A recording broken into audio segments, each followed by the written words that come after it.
মুসা আলাইহিস সালাম ডাক দিয়ে বলে, বাইরে আশপাশে তো কোনো বাড়ি দেখি না, কার কবর হবে? কয় বাইরে ওই লোকটা দেখতে শুনতে আপনার মতো, চওড়া লম্বা চওড়া আপনার মতো। যদি কিছু মনে না করেন আমাদের সহযোগিতা করেন, কারণ কয়েকজন ফেরেশতা মানুষের সুরত ধরে কবর খনন করে। এইবার মুসা নবীকে আমার হাতে দাও, আমার হাতে কোদাল দাও। কোদাল দিয়া কোদাল খুন্তা দিয়া মুসা নবী নিজের কবর নিজে খনন করলেন, সুন্দর একটা কবর বানাইলেন। মুসা নবী কবরে যখন খনন করা হয়ে গেল, এইবার আজরাইল কাল্লা ডাক দে, আজরাইল দেরি করো না, জান্নাতের ভিতরে যাও, একটা জান্নাতি ফল নিয়ে আপেল নিয়ে বাইর হয়ে যাও, কারণ আমার নবী মুসা আপেল পছন্দ করে রে। ওই আপেলটা শেষ বিদায়ের সময় তাকে পান করায় দাও, খাওয়ায় দাও। এ মুসলমান, কবর যখন খনন করা হয়ে গেছে গো, মুসা আলাইহিস সালাম কবরটা দেখে আফসোস করে, রব্বে কারীম, হায় রে নিষ্ঠুর কবর, কবর রে, কেমনে এই জায়গা মানুষ থাকবে রে? কোন জায়গায় লাইট নাই, বাতি নাই, সাথী নাই। আল্লাহ, হায়রে নিষ্ঠুর কবর। এই কবরের দিকে তাকায়া গবেষণা করতে লাগলেন, এত অহংকার কিসের রে ভাই? কারণ জীবনের প্রথম কাপড় পরিধান করেছেন মানুষের হাতে, শেষ বিদায়ের কাপড় পরিধান করবেন মানুষের হাতে। তবে কেন মিথ্যা মামলা দাও? তবে কেন মানুষকে কষ্ট দাও, প্রতিবেশীরে কষ্ট দাও? কারণ জীবনের প্রথম লজ্জাস্থান তুমি ঢাকছে তোমার প্রতিবেশী গো। পৃথিবীর প্রথম কাপড় পরেছো মানুষের হাতে, মানুষের সহযোগিতায়। আবার শেষ বিদায়ের কাফন দাফনের কাপড় পরবে মানুষের সহযোগিতায়। দাফন করাবে তোমার প্রতিবেশীরা, কবর খনন করবে প্রতিবেশীরা, জানাজা পড়বে প্রতিবেশীরা। এই জিনিসটা যদি কোনো মানুষ চিন্তা করতো গো, এই দুনিয়ার মধ্যে অন্যায় পথে পা বাড়াইতে পারতো না। আবার নবী মুসা আলাইহিস সালাম কবর খোঁড়া পর ডাক দে বলে, ভাইরা এই কবরটা আগে খুঁজা শেষ। এবার ফেরেশতারা কয়, নবী মুসা, মনে যদি কিছু না করো, এই কবরের মধ্যে একটু গড়িয়ে দেখো, কারণ যে ব্যক্তি এখানে ঘুমাইবে লম্বা চওড়া আপনার মতো দেখতে, চেহারা সবু আপনার মতো। তখন নবী মুসা টের পায় নাই আজরাইল এসে গেছে সামনে। ও মুসলমান শোনো, দিলের কান্ডা লাগা শোনো। মুসা নবী যখন কবরের ভিতরে শুইয়া যখন শুইয়া আফসোস করে, আল্লাহ ও রব্বে কারীম, এই হলো মানুষের শেষ ঠিকানা, এই হলো মানুষের শেষ ঠিকানা। চিন্তা করার সঙ্গে সঙ্গে একটা আপেল আনিয়ে এক ফেরেশতা হাতের মধ্যে দিয়েছে। মুসা নবীর আর বুঝতে বাকি নাই, আরে আমি আপেল প্রিয় ছিলাম, কারণ ফল পছন্দ করতাম, এখন আমার সামনে আপেল চলে আসছে। মুসা নবী আপেলটা ভালো মতো যখন কামড় দিলেন, আল্লাহ আজরাইল তাড়াতাড়ি ঢুকে যাও মুসা নবীর মধ্যে। এবার আপেলটাও খাওয়া শেষ, মুসা নবীর জান্ডা কবাজও শেষ, মুসা নবীর ইন্তেকাল হয়ে গেল। যুবক, নবী মুসার কবর নিজে খনন করলো। আল্লাহ পাক কয়, ডাক দেখো ফেরেশতারা, মুসা নবীর কবর থেকে উত্তোলন করো, করা জান্নাত থেকে পানি আনো। জান্নাত থেকে পানি আনা হলো, মুসা নবীকে গোসল করানো হলো, মুসা নবীর জান্নাতি পোশাক পরানো হলো। অসংখ্য ফেরেশতা জানাজা পড়ায়া মুসা নবীর দাফন করে দিল। আজ পর্যন্ত পৃথিবীর সব মানুষ মুসা নবীর কবরটা কোন জায়গা নির্দিষ্ট কেউ বলতে পারে না। ওই মানুষ চিন্তা করে, মুসা নবী যেহেতু তুর পারে যাইতো এই রাস্তা দিয়ে, আন্দাজের পর বিশাল একটা এরিয়া সুন্দর করে, মুসলমান শুনে নাও, বিশাল একটা পাকা করে এরিয়া একটা দাঁড় করে রাখছে। সবাই বলে এটা মুসা নবীর কবর, কারণ মুসা নবীর কবর কোনো দুনিয়ার মানুষ দেন নাই, দুনিয়ার কোনো মানুষে দেন নাই। মুসা নবীর কাফন দাফনের কাজ সব কিছু করাইছে আমার আল্লাহ, তার ফেরেশতা দিয়া। জোরে জোরে চিল্লায়া বলা যাবেন আমার হাবা, আর একটু জোরে জোরে চিল্লায়া বলা যাবেন আল্লাহু আকবার। ও যুবক, সুতরাং এই মরণের পেয়ালা পান করতে হবে গো। 2 নাম্বার বিপদ হলো মানুষের কবর।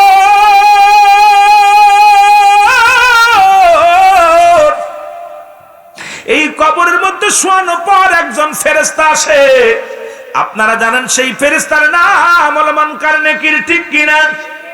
না রে বাজান না। কবরে শোয়াইলে একজন ফেরেশতা প্রথম আসে, তার নাম নোমান ফেরেশতা। দুজন ফেরেশতা কেরামান কাতিবিন লিখে রাখছে আপনার আমলনামা।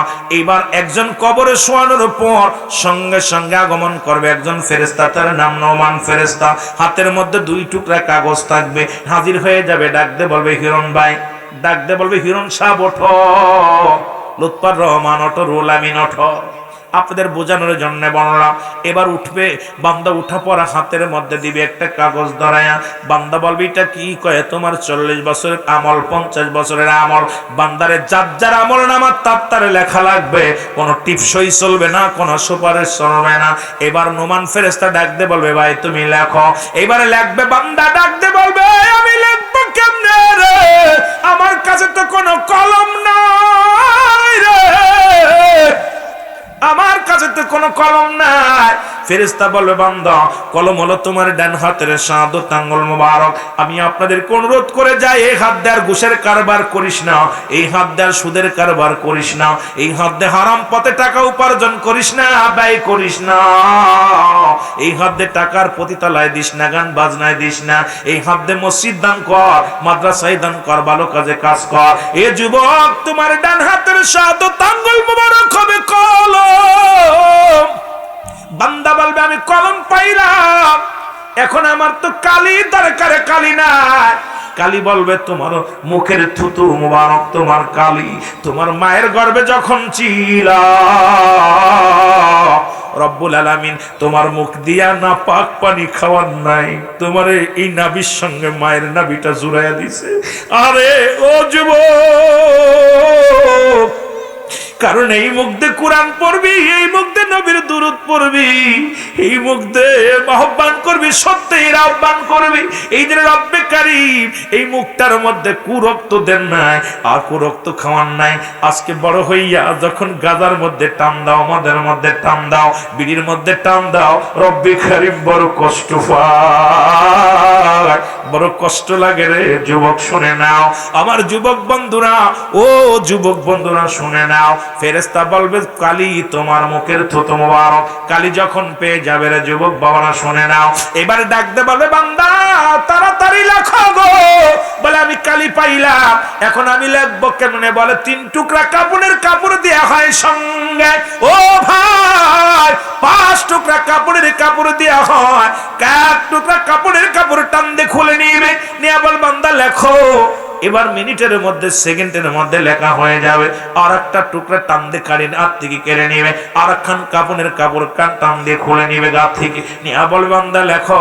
এবার দেখবে 70 বছরের জিন্দেগি কত রাকাত নামাজ কাজা দিছো, কত জায়গায় গান বাজনায় বসেছো, কত মেয়ের সর্বনাশ করেছো, কোথায় গাঁদা মদ খাইছো, কোথায় তুমি সুদের কারবার ঘুষের কারবার করেছো।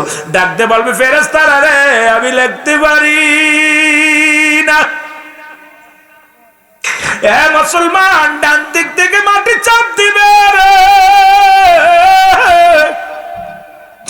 বাম দিক থেকে মাটি চাপ দিবে রে, ডান দিকের আড্ডিগুলো বাম দিকে চলে যাবে, বাম দিকের আড্ডিগুলো ডান দিকে চলে যাবে রে।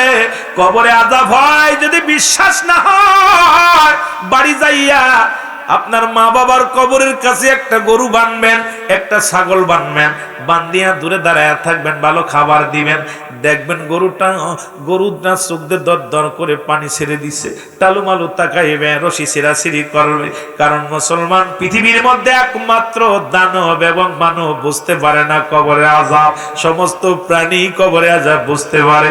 এই জন্য আমার নবীজি, আমার আল্লাহ বিধান দিছে আমার রাসূলের কাছে, যখন কোনো মানুষ মারা যায় 6টা হক থাকে সন্তানের, তার মধ্যে 1 নাম্বার হলো তাদের জন্য মাগফিরাত কামনা করা, 2 নাম্বার তাদের জন্য সবর রেশনি করা, 3 নাম্বার মুসলমান তার ওসিয়াত পূরণ করা, 4 নাম্বার তাদের দেনা পাওনা পরিশোধ করা, 5 নাম্বার মুসলমান শুনে নাও 5 নাম্বার তার আত্মীয়স্বজনের সঙ্গে যোগাযোগ করা, 6 নাম্বার হলো যুবক পিতা মাতার সময় করে বেশি বেশি করে তাদের কবরটা জিয়ারত করা। আজকে এমন সন্তান রেখে গেলাম আব্বা মার কবরটা পর্যন্ত চেনে না। ইমাম রে জিগায় হুজুর আমার আব্বার কবর কোথায়, মার কবর কোথায়? আরে যুবক বড় আফসোস জাগে রে, এই হকগুলো যদি আদায় না করে যুবক, তোমার মা তোমার বাবা তোমার চিনবো না। আইরে সন্তান রেখে গেলাম, আব্বা মার জন্য কিছুই দিলাম না। জোরে বলেন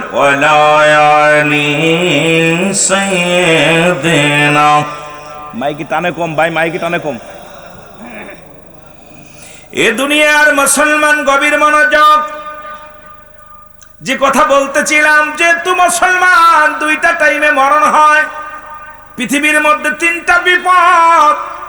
নাম্বার 1 হলো মানুষের মরণ, নাম্বার 2 হলো কবর, নাম্বার 3 হলো কিয়ামতের ময়দান। এই মরণের পেয়ালা পান করতে হবে, এর মধ্যে কোনো সন্দেহ নাই। যত বড় টাকাওয়ালা হন, বাড়িওয়ালা হন রে ভাই, এই পৃথিবীর মধ্যে ফিরাউন, নমরুদ, কারণ যারা খোদাই দাবি করেছিল গো, এরা দুনিয়ার বুক থেকে বিদায় নিয়ে গেছে। কখন যেন আপনার আমার ডাকেছে যায়, এই মরণের পেয়ালা পান করতে হবে। ও যুবক, কথাটা এই জন্য আমি বলে যাই, কেন বললাম মুসলমান শোনো, চতুর্থ বাৎসরিক ওয়াজ মাহফিল 4টা দিন 3 বছর চলে গেছে, অতিবাহিত হয়ে গেছে। বান্দা যখন জান্নাতের বাগানে রওনা হয়ে যায়, প্রতিটা কদমে কদমে আল্লাহ সগীরা গুনাহগুলো মাফ করে দেয়। জোরে বলেন মারহাবা। আর একটু জোরে। ওরে জীবনে যত সগীরা গুনাহ করেছেন, ছোট ছোট গুনাহ গো, সমস্ত গুনাহগুলো রব্বে কারীম মাফ করে দেয়। জোরে বলেন মারহাবা। কি গুনাহ? জোরে বলেন কি গুনাহ? সগীরা গুনাহগুলো, ছোট্ট গুনাহগুলো মাফ হয়ে যায়। কিয়ামত পর্যন্ত আর কোন নবী আসবে না, নবীদের দরজা বন্ধ হয়ে গেছে রে মুসলমান। আমরা শুধু সগীরা গুনাহ করি নাই, পদে পদে করছি কবিরা গুনাহ গো। নামাজ ছেড়ে দেয়া কবিরা গুনাহ, মিথ্যা বলা কবিরা গুনাহ, বেগানা নারীর সঙ্গে দেখা দেয়া কবিরা গুনাহ, বেগানা পুরুষের সঙ্গে দেখা দেয়া কবিরা গুনাহ। রুহুল আমিন সিদ্দিকী ওয়াজ করলে অনেক মৌলবীর চাকরি চলে যাবে, রুহুল আমিন সিদ্দিকের জবান খুললে অনেক আলেমের কষ্ট লাগবে রে। বেগানা নারী নিয়ে অফিস করবার, ইসলামের দোহাই দিবা। পৃথিবীর মধ্যে যাদের সঙ্গে দেখা দিয়া যায়, তাদের সঙ্গে বিয়ে করা হারাম। এর মুসলমান, এই দুনিয়ার মধ্যে যাদের সঙ্গে দেখা দেয়া হারাম, তাদের সঙ্গে বিয়ে করা যায়। সুতরাং বেগানা নারী চেহারা দেখা হারাম, বেগানা পুরুষের চেহারা দেখা হারাম। এইটা হালাল করার কোন একটা আছে আমাকে দেখাইতে হবে রে যুবক। এই দুনিয়ার মধ্যে মুসলমান শোনো, আজকে ইসলাম ইসলাম বলে আমরা গলা ফাটাইতেছি। আলেম ওলামা পর্দা নাই। আজকে সমাজের মধ্যে দেওরের মুখ দেখা হারাম, বাসুরের মুখ দেখা হারাম। ওরে মুসলমান, চাস্তো ভাইয়ের চেহারা দেখা হারাম, খালাতো ভাইয়ের চেহারা দেখা হারাম, মামাতো ভাইয়ের চেহারা দেখা হারাম। এই ওয়াজ যদি এখন বাংলার জমিনে হয়, অনেক আলেমের কলিজার মধ্যে কষ্ট লাগে রে ভাই। কারণ আজকে দুনিয়ার মধ্যে 5টা গুণের গুণান্বিত নারী বিয়ে করা লাগবে গো। এই 5 গুণের নারী যদি বিবাহ করতে পারো, ও যুবক, এই সমাজ থেকে এগুলো দূর হয়ে যাবে। এ যুবক বাবারা শুনে নাও, যেটা রাহমাতুল আলামিনের মায়ের মধ্যে ছিল। এ মুসলমান শোনো, মুসলমান শুনে নাও, পয়গম্বর সুলাইমান বীর পয়গম দিলেন, এই দুনিয়ার মধ্যে পৃথিবীর খলিফা হইয়াও এই 5 গুণের নারী পায় নাই, 4টা গুণের নারী পেয়েছে। এই 5 গুণের নারী বিবাহ করতে হবে। আমার যুবকেরা শুনে নাও, যেহেতু আমি মাগুরার সন্তান, মাগুরার যুবকদের বলে যাই রে, নাম্বার 1, ও যুবক লেখে নাও, 5টা গুণের নারী বিবাহ করবা। তার মধ্যে 1 নাম্বার নারী হলো এই পৃথিবীর মধ্যে সতীত্বর আমানতদারী। এখন এই আপনাদের শ্রীপুরের জমিনে মাগুরা জেলা খুঁজলে খুব দুরস্কার হয়ে যাবে। আজকে মামাতো ভাই, খালাতো ভাই সতীত্ব নষ্ট করে রে ভাই। জোরে বলেন ঠিক কিনা? এই খুব খেয়াল, 5 গুণের নারী বিয়ে করতে হবে। তার মধ্যে 1 নম্বর সতীত্বর আমানতদারী, 2 নাম্বার হলো পর্দাশীলতা নারী। নামাজ যেমন ফরজ, পর্দাও তেমনি ফরজ। এখন পর্দার ওয়াজ মাগুরা যদি বলি, শ্রীপুরের বাজারে গেলে পারে মাছ বাজারে যাওয়া যায় না। মুসলমান তরকারির বাজারে যাওয়া যায় না, কোন জায়গা যাবেন দুধের বাজারে যাওয়া যায় না, মাছের বাজারে যাওয়া যায় না, শুধু নারীর কারণে অবস্থা খুব খারাপ। বাজারে যাওয়া যায় না নারীর কারণে, ঘাটে যাওয়া যায় না নারীর কারণে, রাস্তায় বাইর হওয়া যায় না নারীর কারণে। ওরে মুসলমান শুনে নাও, নামাজ যেমন ফরজ পর্দাও তেমনি ফরজ। আজকে পর্দার বিধান নাই, আর কেমন মুসলমান মুসলিম রাষ্ট্র বলে দাবি করো, আগে পর্দার বিধান চালু করো। জোরে বলেন ঠিক কিনা? মনে আপনাদের কষ্ট হচ্ছে? 4-5টা মানুষ বলতে কিছু কিছু মৌলবীর কষ্ট লাগবে, কারণ এই বুকের হাতের খানা খার যাদের অভ্যাস, কথা বোঝেন নাই, এ বাড়ি ও বাড়ি ঘুরে ঘুরে যারা খায়, অনেক বড়া পড়া মৌলবী আছে যায় বুর কাছে ফান চায়, ভাবি একটা ফান দেন। অসভ্য বেয়াদব! বাংলাদেশ পরকীয়ার মধ্যে শুধু এর একটাই কারণ হলো পর্দা নাই। জোরে বলেন ঠিক কিনা? আমি আস্তে আস্তে আলোচনার মধ্যে যাই। 3 নাম্বার হলো আমলদারি নারী। মারহাবা বলেন না? এই আমলদারি নারী। 2 নাম্বার পর্দাশীলতা নারী। আজকে পর্দা না থাকার কারণে বউ থুয়া বিদেশে গেলে সে পাওয়া যায় না, কারণ 2 মাস আর দেরি হয় না, 3 মাস দেরি হয় না। ওরে মুসলমান, প্রতিটা 99% মধ্যে 80% ঘরের মধ্যে জিনা ব্যভিচার। জোরে বলেন ঠিক কিনা? মনে হয় মিথ্যা বলতেছি। এর 2 না 3 নাম্বার হলো আমলদারি নারী। এখন আমাদের আমল লাগে না, যত সাজুগুজু করা যায় ততই মার্কেট। কথা কয় না? গুয়ে মাসি। কি মাসি? গুয়ে মাসি। গুয়ে মাসি চেনেন? পদ্ম মাসির জীবনে দেখছেন নি ময়লার পর পড়তে? যুবকেরা দেখছুনি? গুয়ে মাসি দেখবেন ও কিসের পর? রসগোল্লার ফরু পড়ে, পায়খানার ফরু পড়ে। আমার দেশের মুসলমান হচ্ছে গুয়ে মাসি। কেউ মন্দিরেও যাই, পূজাও করি, মসজিদে সিজদাও মারি। যারা বলেন ঠিক কিনা? কারণ তিরমিজি শরীফের হাদিস। ও যুবক লেখে নাও, ভুল বললে এখন চ্যালেঞ্জ করো, আমি আস্তে আস্তে দলিলের কথা বলবো, কোরআন থেকে হাদিস থেকে বলবো। তিরমিজি শরীফের হাদিস, মুসলমান শুনে নাও। এই পৃথিবীর মধ্যে নয় মুসলমান 3952 নম্বর হাদিস কানা। রাসূল বলছে, আমার উম্মতের মধ্যে একদল আগমন করবে, তারা নিজেরা মূর্তি পূজা করবে, অন্যকে উৎসাহিত করবে। এখন বাংলার জমিনে চায় দেখলাম আমার মতো কত দাড়িওয়ালা টুপিওয়ালা মন্দির পাহারা দেয়, মন্দিরে যে নামাজ পড়ে সিজদা মারে, আবার তাদের মুখ দিয়ে ইসলামের কথা বলে। এটা পৃথিবীর মধ্যে সবচেয়ে ইসলামকে চরম অপমানিত করা হয়। জোরে বলেন ঠিক কিনা? কোথায় কি অবস্থা? এবার এক মহিলাকে জিজ্ঞাসা করেছি, ইন্দু এক মহিলাকে, ম্যাডাম এবার পূজা কেমন গেল? কয় ভাই ভালো যায়নি। কেন? আমরা একটু সাজুগুজু করে মন্দিরে যাবো, যায় দেখি মৌলবীরা বয়া বয়া আছে, কেমনে করবো, সাজতে পারি নাই। কথা বলছেন? আর এক হুজুরে জিজ্ঞাসা করা হয়েছে, হুজুর কি অবস্থা? আমাদের কারণে এবার অনেক মহিলারা পুজোয় ঠিক মতো আসতে পারে নাই। পূজা হলো আমার, উদযাপন করি আরেকজন। অবস্থা খুব খারাপ। এই যদি হয় আমাদের অবস্থা, ইমানের অবস্থা। কারণ ব্যক্তির জীবনে অমূল্য সম্পদের নাম হলো ঈমান। মুরুহু গো, মানব জীবনের অমূল্য সম্পদের নাম ঈমান। ঈমানবিহীন কোন আমলের মূল্য নাই, রুহবিহীন বডির কোনো মূল্য নাই। দেখতে শুনতে ভালো, ভিতরে রুহটা নাই, বডিটার কোনো দাম নাই, সঙ্গে সঙ্গে বিদায় করে দিবে তারে। জোরে বলেন ঠিক কিনা? আর ঈমান যদি না থাকে, তোর কিসের নামাজ, কিসের রোজা, কিসের দাড়ি, কিসের টুপি, কিসের পাগড়ি, সব বরবাদ। ওরে ঈমানটা আগে আনয়ন করা লাগবে। পরে লা ইলাহা, নাই কোন ইলাহ ইল্লাল্লাহু কান্নাসারা মুহাম্মাদুর রাসূলুল্লাহ সাল্লাল্লাহু আলাইহি ওয়াসাল্লাম। আল্লাহ রাব্বুল আলামিনের প্রেরিত রাসূল হলো হযরত মুহাম্মাদুর রাসূলুল্লাহ সাল্লাল্লাহু আলাইহি ওয়াসাল্লাম। জোরে জোরে চিল্লায় বলা যাবে না মারহাবা।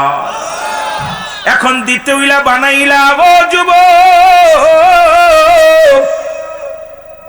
আমি যেদিকে গিয়েছিলাম লক্ষ্য করবেন, বলতেছিলাম বেগানে নারী চেহারা দেখা হারাম, বেগানা পুরুষের চেহারা দেখা হারাম। ও বন্ধুগণ, এই গুনাহগুলো মাফের দরকার আছে কিনা? মনে হয় মাফ করবেন না। জোরে বলেন আছে কিনা?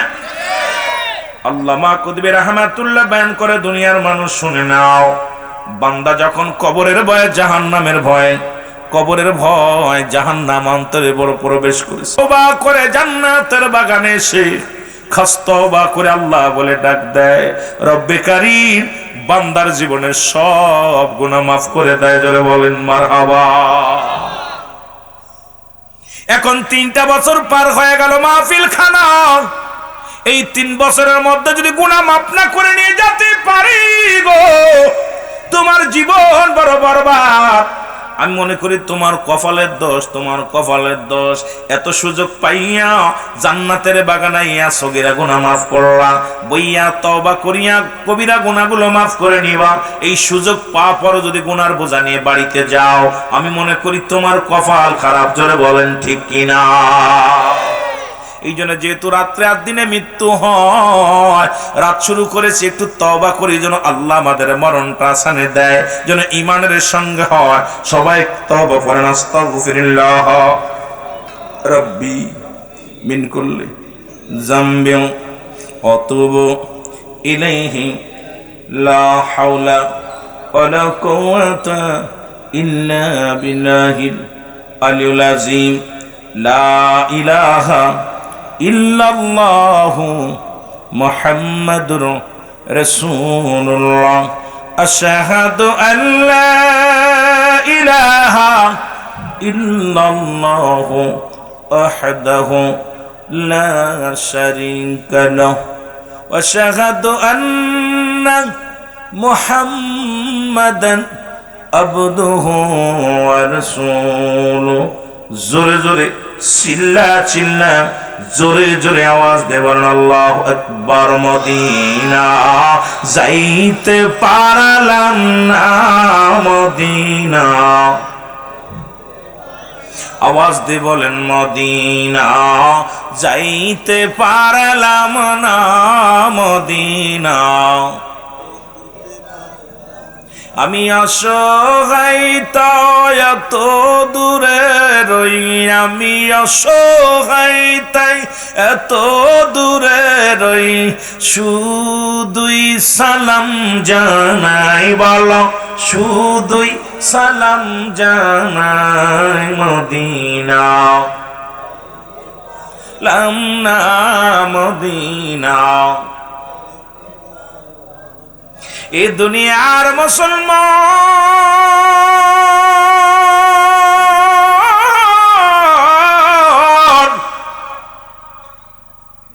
হযরত ওমর ফারুক রাদিয়াল্লাহু তাআলা ইসলামের দ্বিতীয় খলিফা গো। উনার কদমের মধ্যে এক মুরব্বী তার সন্তানের হাত ধরে নিয়ে আসলেন এক যুবককে। সালাম দা, আসসালামু আলাইকুম আমিনুল মুমিনিন, এ আমার সন্তান কাছে বিচার করা লাগবে। এ মাগুরার যুবকেরা শোন, ছেলের জন্য আজকে কত না মিথ্যা মামলা দাও মানুষের নামে। ওই ঘুষখোর সন্তানের পক্ষ নিও না, ঘুষখোর সন্তানের পক্ষ নিও না, জিনাকারী সন্তানের পক্ষ নিও না।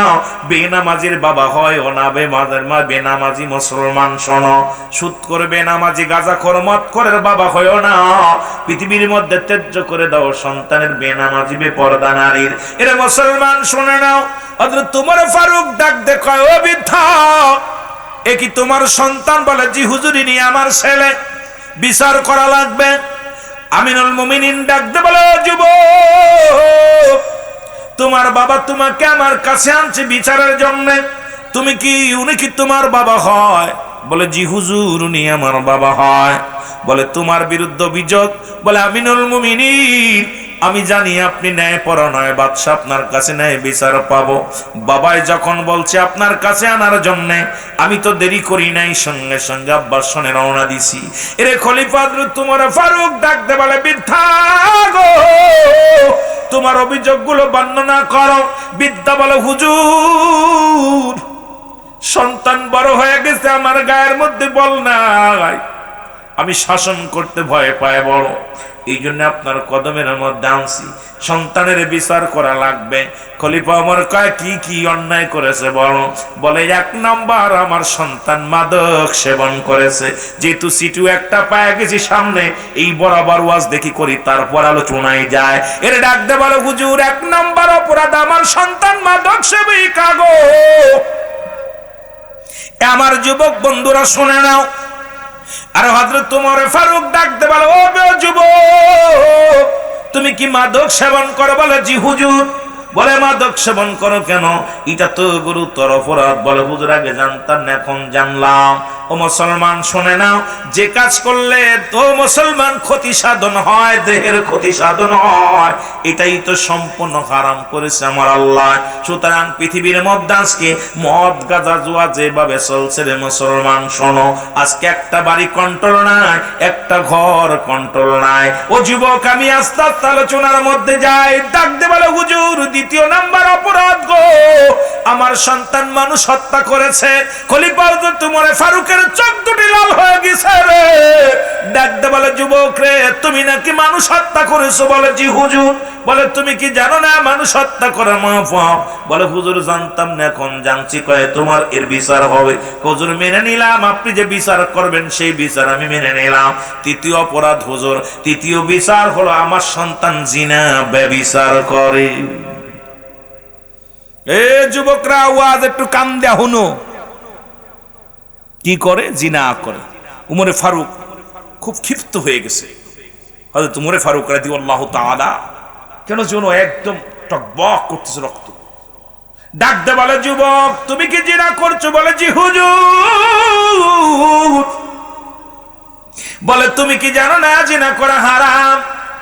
বলে, হুজুর আগে জানতাম না, এখন আপনি জানাইলেন তাই জানলাম। বলো, যুবক তুমি কি শাস্তির বিধান জানো? কয়, না হুজুর। বলে, শোনো শোনো,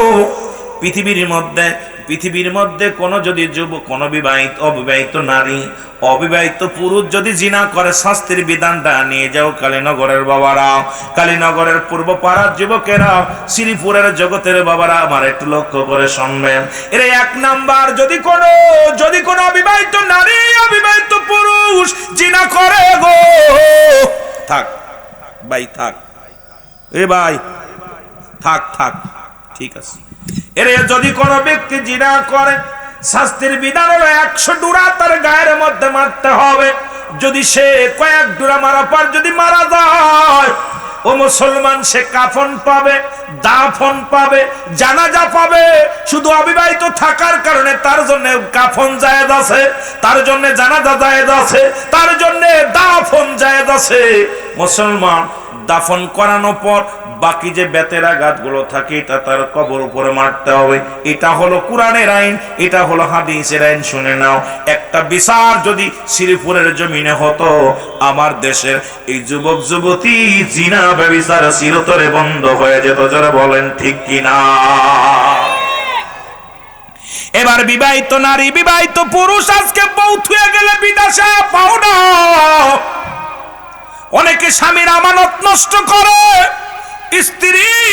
ও যুবক সমাজ মা বোনেরা শোনো, অনেক মা বোন আছেন স্বামীর হক নষ্ট করেন, অনেক বাবারা আছেন বিবির হক নষ্ট করেন। শোনেন, পৃথিবীর মধ্যে যদি কোনো বিবাহিত নারী, বিবাহিত পুরুষ যদি জিনা করে, শাস্তির বিধান হলো এই পৃথিবীর মধ্যে সর্বপ্রথম তার বুক পর্যন্ত না, এই বুক পর্যন্ত মাটির নিচেই পুঁততে হবে, কঙ্কার সুরে মারতে হবে, পাথর সুরে মারতে হবে। যতক্ষণ পর্যন্ত মৃত্যুবরণ না করে ততক্ষণ পর্যন্ত তার গায়ে পাথর সুরে মারতে হবে। নিশ্চিত যখন মৃত্যুবরণ করেছে, অনুভব করতে পারবেন, এবার তাকে কবর মাটি খুঁড়ে উঠাইয়া দিবালয়ে তারে কুকুর শিয়ালদের লাশটা খাওয়া দিতে হবে। কোন বিবাহিত নারী, বিবাহিত পুরুষের জানাজা জায়েজ নয়। কোন বিবাহিত পুরুষ, বিবাহিত নারী জিনাকারী, মুসলমান শোনো, এই জানাজা পড়া যাবে না, দাফন দেয়া যাবে না, কাফন দেয়া যাবে না। একটা বিচার যদি মাগুরা জেলা শ্রীপুরের জমিনে হতো, কালীনগরের জমিনে হতো, খোদার কসম আপনার বোর দিকে কেউ তাকাইতো না, আপনার দিকে কোনো নারীও তাকাইতো না। আজকে প্রতিটা বাড়ি জিনা বা বিচার, একটাই কারণ হলো ইসলামের বিধান নাই। জোরে বলেন ঠিক কিনা? ইসলামের বিধান আছে, চালু নাই। প্রতিটা বাড়ি, প্রায়টা বাড়ির মধ্যে, প্রতিটা বাড়ি বললে আবার অনেকে মাইন্ড করতে পারেন, অধিকাংশ বাড়ির মধ্যেই স্বামী থাকতেও বিবি অন্য পুরুষের সঙ্গে রিলেশন। আবার অনেক স্ত্রী, সুন্দরী নারী ঘরে আছে, তারপরেও স্বামী অন্য নারীর উপরে আসক্ত। যেটা বলেন ঠিক কিনা? শাস্তির বিধান হলো আজকে সে যত বড় কুতুব হোক, যত বড় মৌলবী হোক, এ দেশে কি বিচার করবেন? যে দেশে জিনা করে জেলে গেলে ফুলের মালা নিয়ে গলায় ফেরে। আমি আশ্চর্য হয়ে গেছি যে দেশে জিনা করলে তার পক্ষে উকিল দাঁড়ায়, তার পক্ষে বাবা আবার উকলাতি করে হাইকোর্টের রায়। ওই যে আমাদের দেখছেন না বরগুনা তিন্নি নাকিডা, ও স্বামীরে মারছে অন্য পুরুষের সঙ্গে জিনা করে, আবার মুজাম্মেল হক ওর বাপ ওই বড়া ফড়া কর্তব্য লুচ্ছ, ও লুচ্ছার ঘরে লুচ্ছাই বদমাইশ মেয়ের পক্ষে আদালতে যে আবার উকলাতি করে। কারণ যে মেয়ে জিনাকারী, যে সন্তান জিনাকারী, সে যত বড় কুতুব হোক না কেন, তুই তার পক্ষ নিবি, তুই জাহান্নামী। জোরে বলেন ঠিক কিনা? আজকে সমাজের মধ্যে আমার যুবক যুবতী নষ্টের কারণ হলো আমাদের মতো কিছু মাথা মোটা আলেম আর মাথা মোটা কিছু নেতা। কারণ এই আলেমগুলো ফতুয়া দিয়ে ঘুরাই ফেলতেছে, ফতুয়া দিয়ে। এই যে বলৎকার, গত 3 মাসে 1100 বলৎকার ধরা পড়ছে। আমি কই যেটা বলৎকার ধরবে সঙ্গে সঙ্গে তাকে শিরচ্ছেদ করো। যে আল্লাহকে আজকে বলতে বলতে এগুলোর বিচার নাই। আল্লাহকে নিয়ে কটূক্তি করা হয়, সাহাবীদেরকে নিয়ে কটূক্তি করা হয়। এদেরকে এখনো বাংলার জমিনে সে যত বড় মুফতি হোক, যত বড় মুহাদ্দিস হোক, আল্লাহ রাসূলকে নিয়ে কটূক্তি করার সঙ্গে সঙ্গে তার বাঁচার কোনো ইখতিয়ার নেই। জোরে বলেন ঠিক কিনা? আরো জোরে বলেন ঠিক কিনা? দেখলাম একমাত্র দেশে এক বাউল না ফাউল আল্লাহকে নিয়ে কটূক্তি করেছে, আবার আমাদের দেশে কিছু দরদি মৌলবী। মুসলমানদের মধ্যে, সুন্নিদের মধ্যে, ইসলামের মধ্যে বাউলদের সাথে কোনো সম্পর্ক নাই। কারণ তারা সবসময় নাস্তিক, তারা সবসময় নাস্তিক, উগ্রপন্থী, তারা ঈমান হারা। জোরে বলেন ঠিক কিনা? যদি কেউ থাকেন ও ফেনামাসেন কথা বলেন। এদিকে আবার দেখলাম আপনারা সুফিবাদ। কিসের সুফিবাদ? বন্ডর কিসের সুফিবাদ? নারী নিয়ে বেগানা নারী নিয়ে গান গাও, বেগানা নারী নিয়ে গান গাও, নাচানাচি করো, পালা গান গাও, তুমি সুফিবাদ? তোমার মতো বন্ড প্রতারক এর মধ্যে পৃথিবীর ওই যে আল্লাহ কামিনান নাস, মানুষের মধ্যে মায়া করো, তারা বলবে আমান্না তার ঈমান আনছে বিল্লাহি, আল্লাহর প্রতি, অবিল আখিরাতের প্রতি বিশ্বাস স্থাপন করছে। আমা কুম বিমুমিনিন। এ চোর! নাস শব্দের অর্থ হলো মানুষ। কত বড় বদমাইশকে কুল আউযু বিরাব্বিন নাস, নাস মালিকিন নাস, ইলাহিন নাস, খসখসিন নাস। কত উচ্চারণ করছে কি শুনছেন নি? ওর জুতা দিয়ে ফিটাদের আল্লাহও নাচে, আমিও নাচি। নাউজুবিল্লাহ বলেন না? আর আমার দেশের মুসলিমেরা সেটা সমর্থন করে। হাত দিতে দিতে কোথায় আগুনে হাত দিলে ইচ্ছাও পরে, গর ইচ্ছাও পরে। যখন আল্লাহর সঙ্গে কাউকে শিরক করবে, কারণ আল্লাহর কোনো শরীক না। আল্লাহ বলে আল্লাহু আল্লাহু আহাদ আল্লাহুস সামাদ লাম ইয়ালিদ ওয়া লাম ইউলাদ ওয়া লাম ইয়াকুল লাহু কুফুয়ান আহাদ। আল্লাহ বলে, আল্লাহ হাবিব আপনি বলে দেন আমি আল্লাহ এক। কয়জন? জোরে বলেন কয়জন? কষ্ট হচ্ছে আপনাদের? আমি কষ্ট দিয়ে ওয়াজ করব না, কারণ আমি তো আপনাদের এলাকায় এই দীর্ঘদিন, আমার বয়স 44 চলতেছে, মনে হচ্ছে বাচ্চা। 44-এ পা লাগাই দিছি, মনে হয় বাচ্চা। এটা আপনাদের দোয়া, কথা বুঝেননি? সুতরাং এখন বয়স শেষ, দীর্ঘ যে কয়দিন বেঁচেছি আল্লাহ হায়াতে রাখছে, আমার শেষ। আর আশাই নেই আগামী দিন বাঁচার। কারণ যেটুকু দিয়েছে এইটুক নিয়ে আমার শুকরিয়া আদায় করে কুল পায় না। কত মানুষ জন্ম নিয়েই মারা যাচ্ছে, কত মানুষ পেটের ভিতর থেকে মারা যাচ্ছে, কত মানুষ দুনিয়া আসছে না, মুখ দেখতেছে না। রব্বে কারিম আমাকে এই 40-42 বছর 44 বছর বাঁচিয়ে রাখছে, এই শুকরিয়া আদায় করে তো শেষ করতে পারি না। জোরে বলেন ঠিক কিনা? এই জন্যে আমার আল্লাহ বলে, আল্লাহ বলতেছে হাবিব আমি আল্লাহ এক। আমি আল্লাহ কাউকে জন্ম দিই নাই, কারো থেকে জন্ম নেই নাই। আমি কারোর মুখাফেক্ষী না। তামাম পৃথিবী আমার মুখাফেক্ষী, আসমান জমিনের মধ্যে যা কিছু আছে সব কিছু আমার মুখাফেক্ষী, আমি কারোর মুখাফেক্ষী নয়। তাকে নিয়ে যখন দ্বিমত হয়ে যায়, কোরআনকে, কোরআনের ভুল ধরা নিয়ে যে সমস্ত মৌলবীরা ব্যস্ত আছে, কয় কোরআনে ভুল আছে। আল্লাহ বলে কোরআনে ভুল আছে। আল্লাহ কয় যালিকাল কিতাবু লা রাইবা ফীহি। সন্দেহ আছে কোনো? সেখানে যদি মৌলবীরা কয় কোরআনে ভুল আছে, মনে করবেন ওই মৌলবী ঈমান চোর, ওরা নাস্তিকদের দালাল, ইহুদিদের দালাল, খ্রিস্টানদের দালাল। কারণ এই কোরআনকে শেষ করতে পারলে, কোরআনটাকে যদি ধূলিসাৎ করা যায়, কোরআনটা যদি ইহুদিদের কাছে ভুল ধরিয়ে দেওয়া যায়, তাহলে মুসলমানদেরকে শেষ করে দেওয়া যাবে। এই জন্য এই সমস্ত মুনাফিক থেকে সাবধান। জোরে বলেন ঠিক কিনা? এই সমস্ত নাস্তিকবাদ থেকে সাবধান। কারণ এই ইহুদিদের দালাল, খ্রিস্টানদের দালাল, এ কোনো বক্তা না, ইহুদিদের দালাল, খ্রিস্টানদের দালাল। কারণ যে ব্যক্তি কোরআনের ভিতর হাত লাগায়, কারণ কোরআনের কোন জবর জের নুকতা আজ পর্যন্ত কোন মানুষ তৈরি করতে পারছে? কিয়ামত পর্যন্ত একটা সূরা আবিষ্কার করতে পারবে? যারা বলেন পারবে। ইন আল্লাহ কয় কাদের জন্য কোরআন জানেন? আদাল্লিল মুত্তাকিন,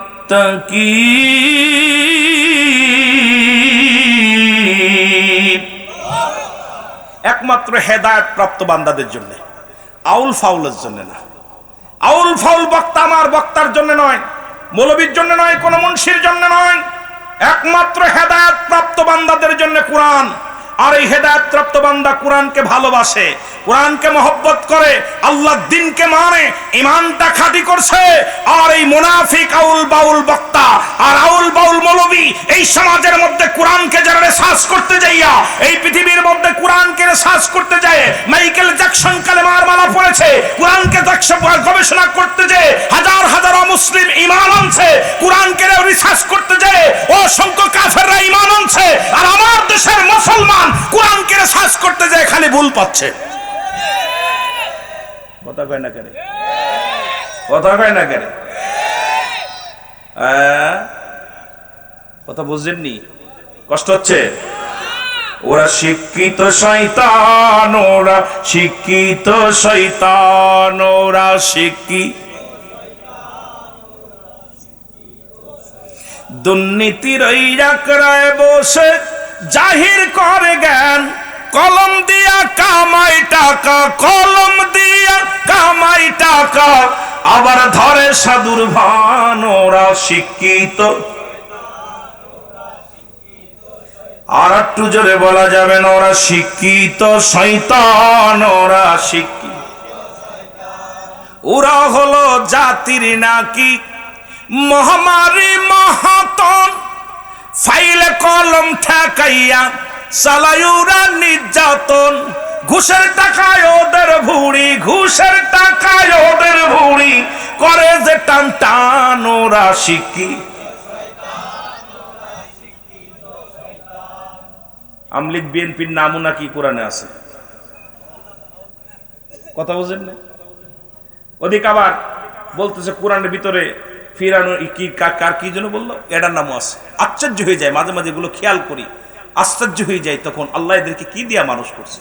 এরা নাকি আমাদের রাহবার, যে কোরআনের ভিতর খুঁজা খুঁজা পাইছে এগুলো। কথা বুঝেন? স্কুল কলেজের দিকটা ভাই দেখো না চোখ মেলিয়া, মেয়েরা সব বই ছাড়িয়া আছে শুধু প্রেম লইয়া, ঠিক না? আরো জোরে। স্কুল কলেজের দিকটা ভাই দেখো না চোখ মেলিয়া, ছেলেরা সব বই ছাড়িয়া আছে শুধু প্রেম লইয়া। আরে অস্ত্র যে তার সঙ্গের সাথী, অস্ত্র যে তার সঙ্গের সাথী, হইতেছে মস্তান, ওরা শিক্ষিত। ঠিক কি না? আমরা লেখাপড়া করি, এটা অ্যাকাউন্টের প্রফেসর কলেজের, সরকারি কলেজের অ্যাকাউন্টের প্রফেসর, লেখাপড়া করে নাই। আমরাও কোনো ক্লাস ফার্স্ট সেকেন্ড ক্লাস পাই নাই, বই নাই। শরিয়াতে ডিগ্রি যেগুলো নেওয়ার দরকার এগুলো নিছি। বই টানতে টানতে পিছনে ব্যথা হয়ে গেছে, হাত ব্যথা হয়ে গেছে। আর এখন গত পরশুদিনকেও রাজশাহী বিশ্ববিদ্যালয় থেকে 3টি অস্ত্র উদ্ধার করছে। 5 আগস্টের পর বাংলাদেশ অধিকাংশ বিদ্যালয় থেকে অসংখ্য বিপুল পরিমাণ আর্মিগুলা বন্দুক, রাইফেল, অস্ত্র উদ্ধার করেছে। যেটা বলেন ঠিক কিনা?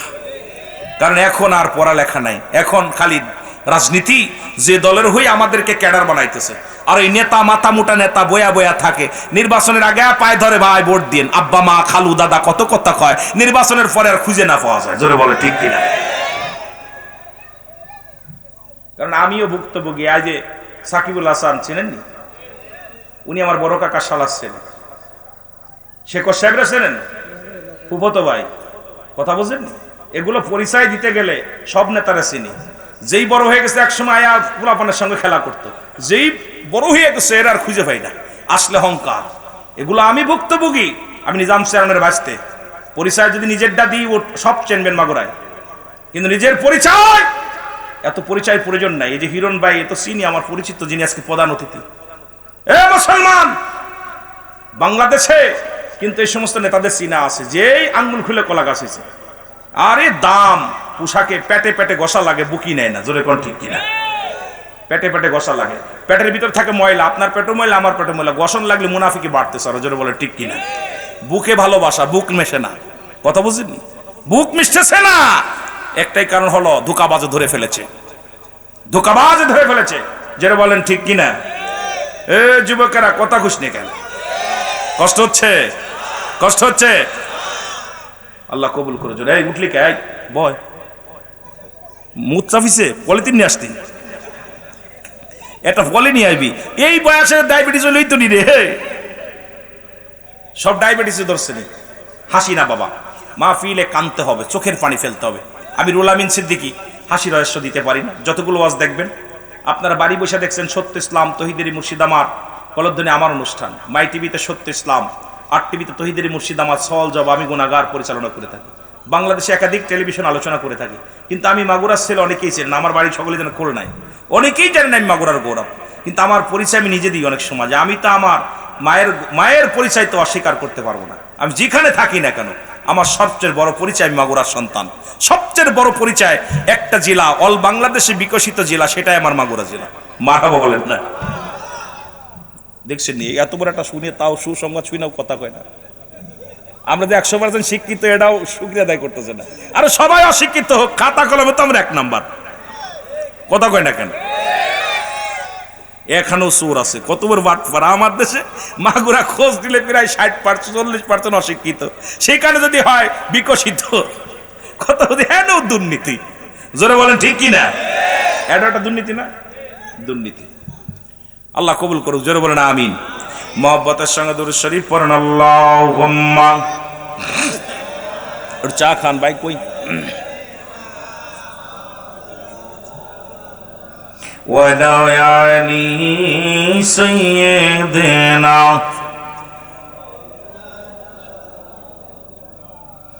এ দুনিয়ার মুসলমান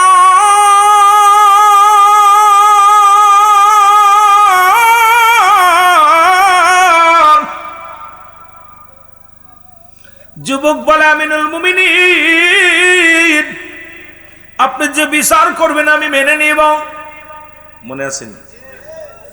যে বিচার করবেন আমি মেনে নিব। হুজুর আপনি আমাকে ফাঁসি দিবেন মেনে নিব, মৃত্যুদণ্ড মেনে নিব, যে রায় দিবেন আমি মেনে নিব। কিন্তু আমার বিচার করার আগে আমার বাবার বিচারটা আগে করা লাগবে। কার বিচার? যারা বলেন কার বিচার? বাবার বিচার। খলিফা হযরত ওমর ফারুক ডাকতে বলে, যুবক তুমি কার বিরুদ্ধে অভিযোগ করো? তুমি কি ভুলে গেছো গো উনি তোমার বাবা হয়? কারণ বাবাদের বিষয়ে দোয়া করতে যাইয়া আদম নবী দোয়া করে শুনে নেন নিজের জন্য, ইউনূস আলাইহিস সালাম দোয়া করে নিজের জন্য, আখির নবী রাহমাতুল লিল আলামিন কাল্লা দোয়া শিখায়, রব্বিরহাম হুমা কামা রব্বায়ানি সগীরা। জোরে বলেন রব্বিরহামহুমা কামা।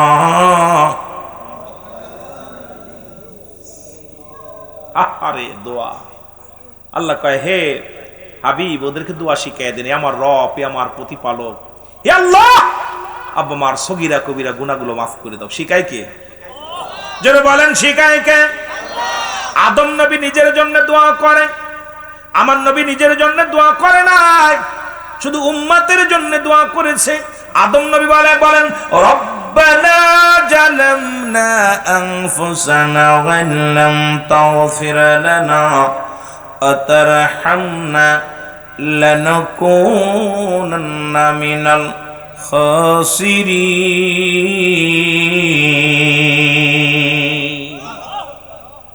আদম বলে, আল্লাহ আমি জালিমদের অন্তর্ভুক্ত হয়ে গেছি, আমারে তুমি ক্ষমা করে দাও। কিন্তু আমার নবী কয়, আল্লাহ বাবা মার সগীরা কবিরা গুনাহ মাফের জন্য আল্লাহ শিখায় দেয় দোয়াটা। আদম নবীর দোয়া শিখাইছে, রব্বে কারিম আদম রে তুই এইভাবে দোয়া কর, তুই তো ভুল করেছিস, যেটা ভুল করেছিস এর সমাধান করতে হলে তুমি বলে দাও আমি জালিমদের অন্তর্ভুক্ত হয়ে গেছি, আমারে তুমি ক্ষমা করে দাও। কারণ আদম নবীরে যদি কোনো ব্যক্তি জালিম বলে তার ঈমান থাকবে না। ইউনূস আলাইহিস সালাম যখন মাছের পেটে চলে গেলেন, ইউনূস আলাইহিস সালাম দোয়া পড়ে বলেন লা ইল্লা আনতা সুবহানাকা ইন্নী কুনতু মিনাজ জালিমিন। ইউনূস আলাইহিস সালাম ডাক দে বলে আল্লাহ আমি জালিমদের অন্তর্ভুক্ত হয়ে গেছি। কিন্তু আমার আপনার নবী রহমতের নবী, নবীজি বললেন সাহাবীরা রে তোমরা কেউ কি কবুল হজের সব পাইতে চাও? সাহাবীরা বলে ইয়া রাসূলুল্লাহ ইয়া হাবিবাল্লাহ কে বা না চায়? নবী বললেন তোমাদের বাড়ি যাদের মা বেঁচে আছে, যা বাবা বেঁচে আছে, বাড়ি যে সালাম দিবা আসসালামু আলাইকুম, তোমার আমল নামায় একটা কবুল হজের সব লেখা হয়ে যাবে। জোরে জোরে চিল্লায়া বলা যাবে না মারহাবা। এখন সাহাবীদের অনেকের আব্বা নাই মা নাই, সাহাবীদের ভিতরে প্রতিযোগিতা কে কত আমল করতে পারে, আমাদের ভিতরে প্রতিযোগিতা কে কয়টা বাড়ি করতে পারে, কে কয়টা বিয়ে করতে পারে, কে কয়টা বিল্ডিং করতে পারে, কে কয়টা গাড়ির মালিক হতে পারে। কিন্তু সাহাবীদের ভিতরে শুধু আমল, কে কত আমল করবে, কে কার চাইতে বেশি আমল করবে, এটা ছিল সাহাবীদের মধ্যে মুসলমান বাড়াবাড়ি। আমার নবীর সাহাবীরা কান্দার নবী গো আজকে দুনিয়ার মধ্যে আমাদের মা নাই, আমাদের বাবা নাই, ইয়া হাবিব এই আমলটা যদি আরো 10টা দিন আগে পাইতাম, 20টা দিন আগে পাইতাম, এই দুনিয়ার মা ছেড়ে আব্বা মা চলে গেছে। আমার নবী বলে সাহাবীরা রে তোমরাই বুঝি এতিম, আমিও নবী এতিম, আমি নবী এতিম, এতিম রে এই জগতের মধ্যে আমি নবীর মা নাই, আমি নবীর বাবা নাই। সাহাবীরা রে আমি নবী আমি কান্দি তোমাদের মতো এরকম। আমার আল্লাহ কয় হাবিব রে তোমার চোখের পানি, তোমার সাহাবীদের চোখের পানি আমি রব্বে কারিম সইতে পারলাম না, তোমার জন্য দোয়া শিখিয়ে দিলাম, সাহাবীদের দোয়া শিখিয়ে দাও। রব্বেরা হামহামা কামা রব্বায়ানি সগীরা। ওরে আমি যদি যাই গো মারা, আমি যদি যাই গো মারা বিদেশের মাটিতে, লাশটায় আমার পৌঁছাই দিও মায়েরি কলেতে, রে লাশটায় আমার পৌঁছাই দিও। যুবকেরা জোরে জোরে বলেন ওরে আমি যদি যাই গো মারা, আমি যদি বিদেশের মাটিতে, লাশটায় আমার পৌঁছাই দিও মায়েরি কলেতে, ওরে লাশটায় আমার পৌঁছাই দিও। জন্মের পরে যে কলেতে রাখছে আমার মা,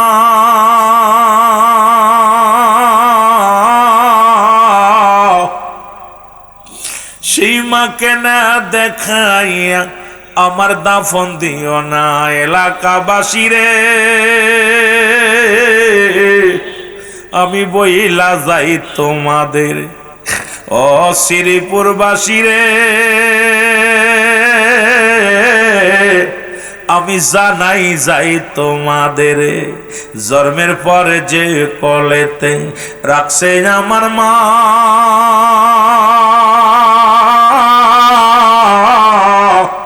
সেই মারে না দেখাইয়া আমায় দাফন দিও না, আমায় দাফন দিও না। আরে মায়ের মুখটা দেখলে পারে, মায়ের মুক্তি দেখলে পারে শান্তি পাবো কবরে, লাশটায় আমার পৌঁছাই দিও মায়েরই গলেতে বলো।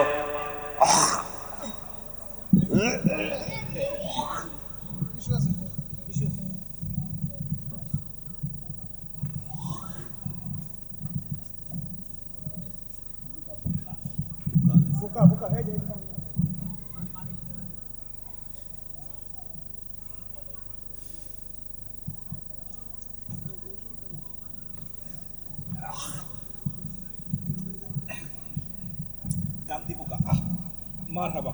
আত্মা তো প্রতিটা মানুষের ভিতরে একটা ভূতি আত্মা থাকে, এই নফসের ভিতরে পোকা মাকড় এগুলো খায়, বুঝছেন? প্রত্যেকটা মানুষের ভিতরে। এই জন্য মানব দেহের বাম দুদিন নিচে একটা হাড়, হাড় নিচে একটা গোস্ত, গোস্তটা কার্বিতে বলা কল্প, ইংলিশে বলা হার্ট, বাংলায় বলা হৃৎপিণ্ড। এটা যাদের পবিত্র, সমস্ত দেহরাজ্য পবিত্র। যারা বলেন না মারহাবা। এর জন্মের পরে যে কলেতে রাখছে আমার মা, সেই মাকে না দেখাইয়া দাফন দিও না, আমায় দাফন দিও। মায়ে মুক্তি আমার দেখলে পারে, মায়ে মুক্তি আমার শান্তি পাবে কবরে, লাশটায় আমার পৌঁছাই দিও মায়েরই কলেতে, ওরে লাশটায় আমার। এই জগতে মায়ের মতো নাই কেউ আপন,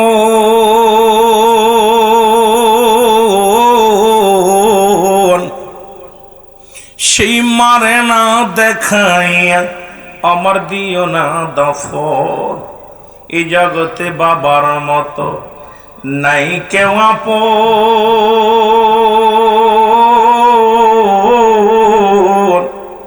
সেই বাবা মারে না দেখায়া আমায় দিও না দাফন। আমার মায়ের মুক্তি দেখলে পারে, মায়ের মুক্তি দেখলে পারে শান্তি পাবো কবরে, লাশটায় আমার পৌঁছাই দিও মায়েরই কলেতে, ওরে লাশটায় আমার। খালা বলো ফুফু বলো মায়ের মতো নয়, চাচা বলো খালু বলো তোমার বাবার মতো না। যতদিন মা থাকবে ধরায় কানবে সন্তানের আশায় রে, সন্তানের আশায়। মায়ে কত তুলে করবে দুয়া, না দাদা মোর সন্তান রে, লাশটায় আমার পৌঁছাই দিও মায়েরই কলেতে, ওরে লাশটায় আমার। এ দুনিয়ার মুসলমান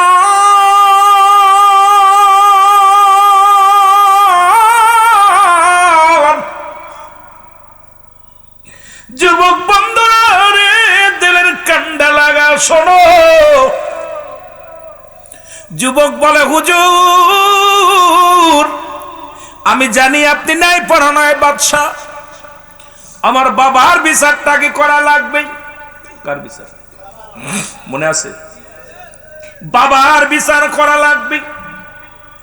এবার খলিফা ওমর ফারুক ডাকতে বলে যুবক কি বলতে চাও? বলে হুজুর এক নাম্বার আমার আব্বা আমাকে একটা ভালো মা দেয় নাই, এক নাম্বার আমার আব্বার ভুল, আমি যার গর্বে দুনিয়ার মধ্যে আগমন করলাম সেই মা ছিল একজন জিনাকারিনী, বেপরদায় চলাফেরা করত, আমলদারি না, পর্দাশীলতা নারী নয়। সুতরাং এক নাম্বার অপরাধ করেছে আমার আব্বা, কারণ আমার মা যদি ভালো হতো ওই মায়ের গুণে গুণান্বিত হয়ে আমি সন্তান ইসলামের বিধান বুঝতাম। ওরে এক নাম্বার অপরাধ আমার বাবার। যুবকরা তোদের হাতে ধরে বলে যাই, পায়ে ধরে বলে যাই, রিক্সা চালকের মেয়ে বিয়ে কর, কোন গাঞ্জাখোরের মেয়ে বিয়ে করিস না, এরা বেপরদারের বিয়ে করিস না, ওরা মুসলমান শোনো ঘুষখোরের মেয়ে বিয়ে করিস না, মদখোরের মেয়ে বিয়ে করিস না। প্রয়োজন হলে রোজা রাখ, সারা বছর রোজা রাখবো, তবু মুসলমান বেগানা, ও মুসলমান মেয়ে বেপরদা বেনামাজি মুসলমান এমন নারী আমরা বিয়ে করতে রাজি নয়। জোরে বলেন ঠিক কিনা?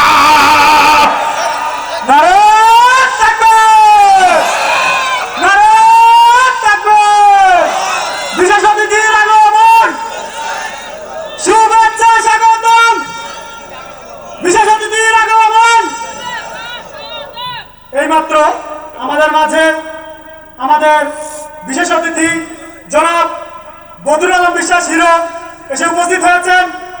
আমরা তাকে সাধারণ গ্রহণ করছি।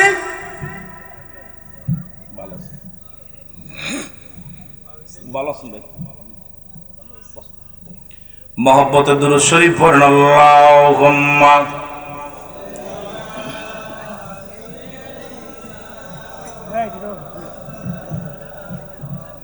وعلى آل سيدنا এ দুনিয়ার মুসলমান গভীর মনোযোগ, যে কথাগুলো আমি ঘোষণা করি শুনে নাও। আস্তে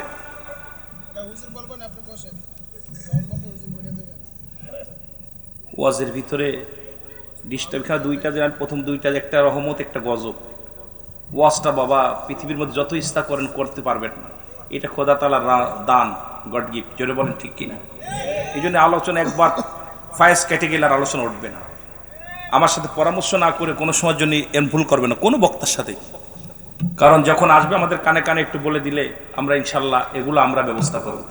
আমার অতি প্রিয় মানুষ, আমি ভাইয়ের সঙ্গে ওনাদের কারিকর পাড়াও একটা মাহফিলে আমি ছিলাম, সেখানে নওয়াব আলী সাহেব এনেছিলেন আর কি। নওয়াব আলী উনি মুক্তিযোদ্ধা, উনি মারা গেছেন। এরপরে জৌস চৌধুরী, ওই মাহফিল আমার ভাই থাকেন, আমার অত্যন্ত প্রিয় মানুষ। সুতরাং আমি মাগুরার সন্তান, সে শ্রীপুরের সন্তান, আমরা দূরের মানুষ নয়। আমি আগেই বলছি আমি বারোটা মৌলবী না, কথা বুঝেননি? সুতরাং আমার ভাই এখানে আসছে, আল্লাহ তার হায়াতের মধ্যে বরকত দান করুক, সকল বলুন আমিন। আরো যারা বলেন আমিন। মহব্বতের সঙ্গে দুরূদ শরীফ পড়েন আল্লাহুম্মা। নওবত মোল্লা ওয়ালা আলি সাইয়্যিদিনা।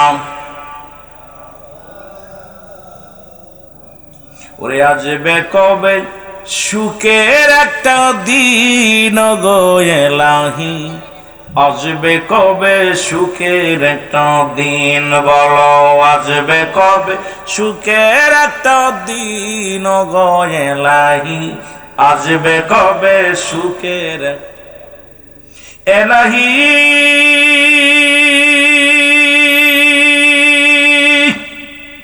পা দিলে আমার চলিবারে, কর্ণ দিলে শুনিবারে, চক্ষু দিলে দেখিবারে ধরারি মাঝে, তবু আমি অন্ধ রইলাম চিনিলাম তোরে, তবু আমি অন্ধ রইলাম চিনিলাম না তোরে অগরেলাহি।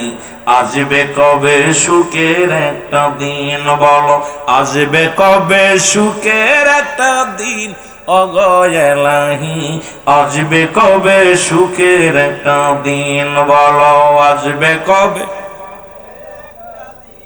অগয়েলাহি, আসবে কবে। মারহাবা বলা যাবে না? এর ডাক দিয়া উমর ফারুক ডাক দে বলে, ও যুবক শোনো গো, বলে হুজুর এক নাম্বার অপরাধ আমার বাবা,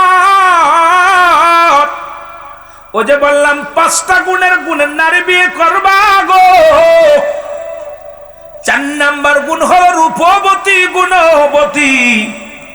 আজকে আমরা শুধু সুন্দরী চেহারা দেখে পাগল হয়ে যাই, ইতে চিনার সময় নাই।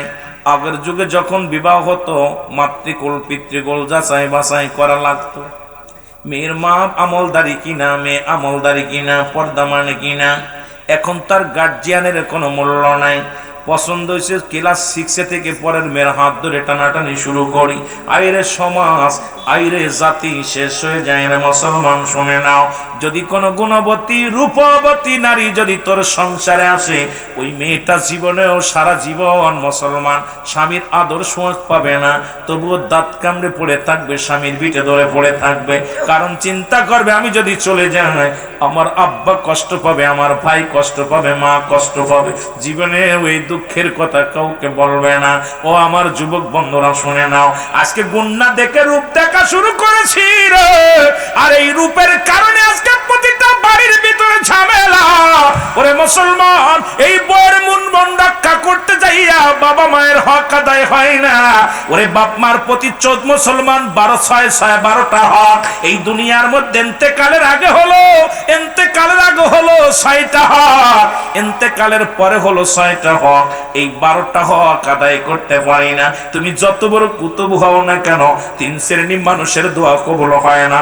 নাম্বার 1 হলো মুসলমান পিতা মাতার নাফরমানি সন্তান, তিন নাম্বার মুসলমান অহংকারী মানুষ। এই তিন শ্রেণী মানুষের দোয়া আল্লাহ কবুল করে না। এই মুসলমান শোনো, পিতা মাতার বাধ্যগত হও, দুনিয়ার মধ্যে হও। 5 নাম্বার হলো আদর্শ বাবার সন্তান, আদর্শ মায়ের সন্তান। আজ থেকে প্রতিজ্ঞা করব, জীবনেও যদি বিয়ে না করি, কোন ঘুষখোরের মেয়ে বিয়ে করব না, কোন সুদখোরের মেয়ে বিয়ে করব না, কোন মদখোর গাঁজাখোর ইয়াবাখোরের মেয়ে বিয়ে করব না। মুসলমান আজ থেকে যদি প্রতিজ্ঞা করতে পারো, আপনার এই সমাজ, এই কালীনগরের মানুষগুলো সোনার মানুষ হয়ে যাবে। যদি প্রতিজ্ঞা করো, কোনো আত্মীয়তা করব না কোনো গাঁজাখোরের লগে, আত্মীয়তা করব না কোনো হিরণশির খোরের লগে, আত্মীয়তা করব না কোনো বেনামাজির লগে, আত্মীয়তা করব না পৃথিবীর মধ্যে সুদখোর ঘুষখোরের লগে। দেখবেন মুসলমান কোনো বক্তা লাগবে না, কোনো নেতা লাগবে না, এলাকার মধ্যে সোনার মানুষগুলো হয়ে যাবে। জোরে বলেন ঠিক কিনা? ওরে জন্ম নিয়ে শুনলাম মানুষের মতো মানুষ হইতে হবে, বাবাই বলতো মানুষের মতো মানুষ হইতে হবে, দাদাই বলতো মানুষের মতো মানুষ হইতে হবে, উস্তাদ বলতো মানুষের মতো মানুষ হইতে হবে। আমাদের হিরো ভাই মুসলমান, এই আমাদের চেয়ারম্যান সাহেব, উনিও বলতো মানুষের মতো মানুষ হইতে হবে। আগে মনে করতাম আমি তো মানুষ, আমি তো গরু নয়, আমি তো ছাগল নয়। এখন বুঝতে পারি কেন বলেছিল। আজকে মানুষের মতো মানুষ কেন হতে বলেছিল? বড় বড় ডিগ্রি নিয়ে অফিসে বইয়া যারা ঘুষ ছাড়া, যাদের কলম চলে না, এরা কি মানুষ না অমানুষ? ওয়াজ মনে হয় বোঝেন নাই। বিদেশ থেকে ডিগ্রি নিয়ে, ও যুবক, বিদেশ থেকে ডিগ্রি নিয়ে, বিদেশ থেকে লেখাপড়া শেষ করিয়া অফিসের মধ্যে বইয়া, যেখানে ঘুষ ছাড়া আপনার কলম চলে না, আপনার মতো অমানুষ আপনি মানুষ হতে পারেন নাই। ডিগ্রি নিয়ে ডক্টর হইয়া অপারেশন থিয়েটারে রোগী মারা যায়, অপারেশন করেন না, টাকার কাছে বিক্রি হয়ে গেছে। আপনি মানুষ না অমানুষ? জোরে বলেন মানুষ না মানুষ? এখন আমি হিসাব করে মিলাইয়া দেখলাম, আমার দেশে সবচেয়ে দুর্নীতিবাদ শিক্ষিত সমাজ গো। কারণ এলমে দিন না থাকার কারণে, এলমে হুজুরি, এলমে হুসুলি, মুসলমান শরিয়াত তরিকত হাকিকত মারিফত, এই শরিয়াতের প্ল্যাটফর্ম শুধু শিক্ষা করে, মুসলমান নাস্তিকদের ইংরেজি শিক্ষা করে, কোরআনকে ছেড়ে দিয়ে এই দুনিয়ার মধ্যে যারা এলেম অর্জন করলাম, এই এলেমে আমারে ঘুষ ছাড়তে পারে নাই, এই এলেমে আমাকে সুদ ছাড়তে পারে নাই, এই আলেমে আমাকে গাঁজা খাওয়া ঠেকাইতে পারে নাই, এই এলেমে আমাকে মদ খাওয়া ঠেকাইতে পারে নাই। কারণ আসলে কোরআনের জ্ঞান ভিতরে নাই, হাদিসের জ্ঞান না থাকার কারণে দুর্নীতি বেড়ে যায়। জোরে জোরে বলেন ঠিক কিনা? এখন হিসাব করে মিলায়া দেখলাম, আমার দেশে কোনো ভ্যান চালক দুর্নীতিবাজ নয়, আমার দেশে কোনো রিক্সা চালক দুর্নীতিবাজ নয়, আমার দেশে কোনো কৃষক দুর্নীতিবাজ নয়, আমার দেশে বিদেশিদের পাঁচাটা বড় বড় বড় বড় ডিগ্রিধারী মানুষগুলো এই দুর্নীতিবাজ। জোরে বলেন ঠিক কিনা? কথা বোঝেন? কারণ কোরআন নাই ওর ভিতরে। ও সুদ ঘুষ কিনা বোঝে না, হারাম হালাল বোঝে না। মাদারুজ্জুন নবুয়াতের প্রথম খণ্ডের মধ্যে বান হারামকে হালাল বললে কাফের। শরিয়াতের দৃষ্টিতে কোন ব্যক্তি হারামকে হালাল করে, তার কোনো মায়ের পুতের নাই পৃথিবীর মধ্যে। হালালকে হারাম বলার একটি আর কোন মায়ের পুতের নাই। সুতরাং আপনি হারাম হালাল চালাই দিবেন আর কোন মুসলমান? ধোঁকাবাজ, বাটপার, গুন্ডা। ইসলাম এগুলো বরদাস্ত করে না। ইসলামের বিধান মানবেন, কিছু মানবেন, কিছু ছেড়ে দিবেন, এটার নাম তো ইসলাম হতে পারে না। জোরে বলেন ঠিক কিনা? আমি মিলায় দেখেছি, আপনি দেখেন না আপনার আশপাশে যারা আছে ডক্টর ইঞ্জিনিয়ার হইয়া, তারা যদি সুমানুষ, যদি মানুষের মতো মানুষ না হতে পারে, ওরে লেখাপড়ায় কি করছে? ওর ভিতরে এলেম আছে, কিন্তু দিনে এলেম নাই, কোরআন নাই। ওদের জানতো কোনটা হারাম কোনটা হালাল। এই জন্য সন্তান যখন দুনিয়ার মধ্যে আসে, সর্বনিম্ন তাকে কোরআনের জ্ঞান, নামাজের বিধানগুলো, এই জানাজা পড়ান। আপনার ছেলে জানাজা অনেকে বুবার মতো দাঁড়ায় থাকে, কথা বুঝলেন? জানাজার নিয়ম, নামাজের নিয়ম, কিছু সূরা, কিছু হাদিস তাদেরকে শিক্ষা দিতে হবে। কারণ ওই ছেলে যখন কোরআন হাদিস শিক্ষা করবে, খোদার কসম ও একটা হারাম কাজ করতে গেলে বিবেক বলবে না এটা করা যাবে না, কিন্তু ও তো এটা জ্ঞান নাই। আর নার পিছনে কি আমরা বড় বড় ডিগ্রি অর্জন করাইতেছি বিদেশ নিয়ে। আমার বাজানেরা, এমন কোন কিতাব নাই যা পড়লে সব আছে, কিন্তু আমার আল্লাহর কোরআন একটা হরফ পড়ার সঙ্গে সঙ্গে 10টা নেকি। জোরে বলবে মারহাবা। কিন্তু এদিকে আমাদের সন্তানাদি নাই। কারণ কি? একটাই হলো, ওই যে আমরা ভিনদেশীদের পাঁচাটা গোলাম। মানুষের মতো মানুষ হওয়ার দরকার আছে কি না? জেনে বলেন হতে হবে কি না? এই জন্য মাঝে মাঝে আমার আসলে নিজকে তো নিজে চিনতে পারি না। অ্যারিস্টটল, সক্রেটিস বই লেখা পর বলছে নো দাই সেল, নিজেকে নিজে চিনতে হবে, মানে রফান নফস, নিজের নফসকে চিনতে হবে, কলবুস সালিম, আত্মাটাকে প্রসিদ্ধ করতে হবে।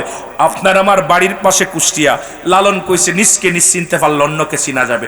যদিও আমি লালনের ভক্ত না, যদিও লালনের কথা আমি কিছু ভিত্তিহীন, যদিও বলছে যদি নিজকে যদি চিনতে পারেন অন্যকে চিনা যাবে। আমরা খালি ব্যস্ত আছি কে খারাপ, কে গুন্ডা, কে বদমাইশ, কে লুচ্ছা, এই চিন্তা আছি, নিজকে নিজে চিন্তা করি না। আপনি যদি একবার বয়া চিন্তা করেন আমি কে, আমাকে কেন পাঠাইলো, যেটা বলেন ঠিক কিনা? যেমন মুসা আলাইহিস সালাম, কথাগুলো খেয়াল করবেন খুব। ওয়াজ কই রাখলাম মনে, ওই যে যুবকের ওয়াজ মনে থাকে জন্য, আলোচনা কিন্তু অনেক আলোচনা করা লাগবে। যদি সময় পায় ইনশাল্লাহ আগাবো, আর না হলে ইনশাল্লাহ আরে ছাড়িয়ে দেবো, আর বেশি সময় করবো না, কয়েক মিনিট আর করা যাবে, কারণ 12টার ভিতরে খতম, ঠিক কি না? কথা কন না কেন? কষ্ট হচ্ছে আপনাদের? ওয়াজ কি চলবে? চলবে। মুসা আলাইহিস সালাম আল্লাহর সঙ্গে জিবরিল আমিন পৃথিবীর মধ্যে আগমন করেছে আদম নবীর কাছে 12 বার। কয়বার? জোরে বলেন কয়বার? 12 বার। হযরত ইদ্রিস আলাইহিস সালামের কাছে আসছে 4 বার, ইব্রাহিম আলাইহিস সালামের কাছে আসছে 42 বার, মুসা আলাইহিস সালামের কাছে আসছে 450 বার, আর আমার আপনার নবী রাহমাতুল লিল আলামিনের কাছে আসছে মাত্র 24,000 বার। কয়বার? কয়বার? মনে হয় কমাইছে, এই জন্য সুবহানাল্লাহ জোর নাই, আর মারহাবা বলেন না।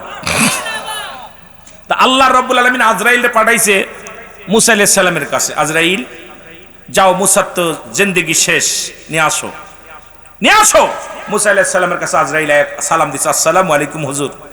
তুমি কে? আমি আজরাইল। কেন আইছো? কেন আইছো? ইমানদারের পাওয়ার কোন কঠিন, ইমানদারের আর কাফেরদের মধ্যে মৃত্যুর পার্থক্যটা ওয়াজ, আমি মূল লাইন ছিল সেটা, কিন্তু আমি ওই লাইনে যেতে পারবো কি না বলতে পারি না, কারণ এমন ওয়াজ এমন জায়গা ছাড়াই গেছে, এটাকে বিস্তারিত গুছাই নিয়ে যেতে হলে সময় লাগবে, কারণ এগুলোর বিস্তারিত সময় করতে আরো 2-1 ঘন্টা দরকার। তা যেটা কথা বলি খুব খেয়াল। মুসা আলাইহিস সালাম আজরাইলকে বলতো, আজরাইল তুমি কেন আইছো? বলে আপনার রুহুটা জান কবাজ করার জন্য আসছে। কয় তুমি আমার কাছে আসছো, তা কমিন্দে ঢুকবা? কয় আপনার চোখ দিয়ে ঢুকবো। কয় চোখ তুমি কি ভাবলে কেমন করে, আমার এই চোখ দিয়ে তোমার ঢুকতে দিব? তুমি কি জানো না আমার এই চোখ দিয়ে আমি রব্বে কারিমের যখন তুর পাহাড়ে গেছিলাম, আমার ওই আল্লাহর কুদরতি নূর মুবারক দেখেছি। সুবহানাল্লাহ বলেন না? সুতরাং আমার এই চোখ দিয়ে তোমার ঢুকতে দিব? আমি কি কোনো মহিলা দেখছি? আর এই চোখ দিয়ে কত খারাপ কাজ দেখতেছেন, খুব খারাপ, খেয়াল করবেন। কয় তাহলে আপনার কান দিয়ে ঢুকবো। রব্বে কারিমের সাথে কথা বলার সময় আমার আল্লাহর কথা কানে শুনেছি, এই কান্দে তোমার আমি ঢুকতে দেব। যে কান্দে কোরআন শোনেন সেই কান্দে আমরা গুয়ে মাসি, গানও শুনতেছি, জোরে বলেন ঠিক কি না? বাজনাও শুনি, বাবার আমার গভীর মনোযোগ। মুসা আলাইহিস সালাম বলছে এ না ঢুকতে দিব না। কয় আপনার মুখ দিয়ে দেবো। কয় না, আমি মুখ দিয়ে কোরআন, ওই কোরআন পড়েছি, যে মুখ দিয়ে কোরআন পড়ছেন মুসা আলাইহিস সালাম কিন্তু আমি আল্লাহর সঙ্গে কথা বলেছি, আমার এই মুখ দিয়ে ঢুকতে দেব না। কথা বুঝছেননি? সিজদা কয় আমি আল্লাহর সিজদা করেছি, ঢুকতে দিব না। আজরাইল দাঁড়ায় আছে। আল্লাহ কয় আজরাইল ওনার সঙ্গে বাড়াবাড়ি করো না, কারণ আমার নবী, ওর কাছে জিগাও কতদিন থাকবো। নবী মুসা আপনি কতদিন থাকতে চান? যে মুসা তো জিব্রাইল রে মাইরা চোখকানা করছিল, অনেক ওয়াজ, পিছনে মেলা ওয়াজ, এত কিছু কই থাকতাম না। এখন মুসা আলাইহিস সালাম বলতেছে আজরাইল তুমি বলো, কয় আপনি কতদিন থাকবেন? একটা বকরির গায়ে যতগুলো পশম হবে এতদিন থাকবেন। কয় তারপরে কি হবে? কয় মরা লাগবে। কি লাগবে? যারা বলেন কি করা লাগবে? কয় 20 বছর পরে মরা লাগবে, 50 বছর পরে মরা লাগবে। মুসা কয় যেহেতু মরাই লাগবে, তুই বুড়ো বয়সের ইবাদত বন্দেগী কি করবো? কারণ আমার তো মরাই লাগতেছে। বাইকে একটু আমার একটু কষ্ট সময় দিবেন, আর আধা ঘন্টা না, যদি আপনি একটু বসেন, কয়েক মিনিট বসেন, তারপর ছেড়ে দিন। আপনার অনুমতি নিয়ে রাগ করেন না, আপনি কিন্তু আমার অনেক চেনা পরিচিত, আমি কিন্তু নিজাম চ্যানেলের স্বাস্থ্য ভাই, বুঝছেন? নিজাম ভাই আমার বড় ভাই, আক্তার কন্ট্রাক্টর নিজাম ভাই। আর আপনার তো আমি কথা বলছি, এক জায়গায় বলছি, কিন্তু আমি এরকম পরিচিত কথা বলার সুযোগ হয়নি, কারণ আপনার সঙ্গে আপনি আসার আমি কাগজ দিকে আমি আপনার আগে প্রশংসা করছি।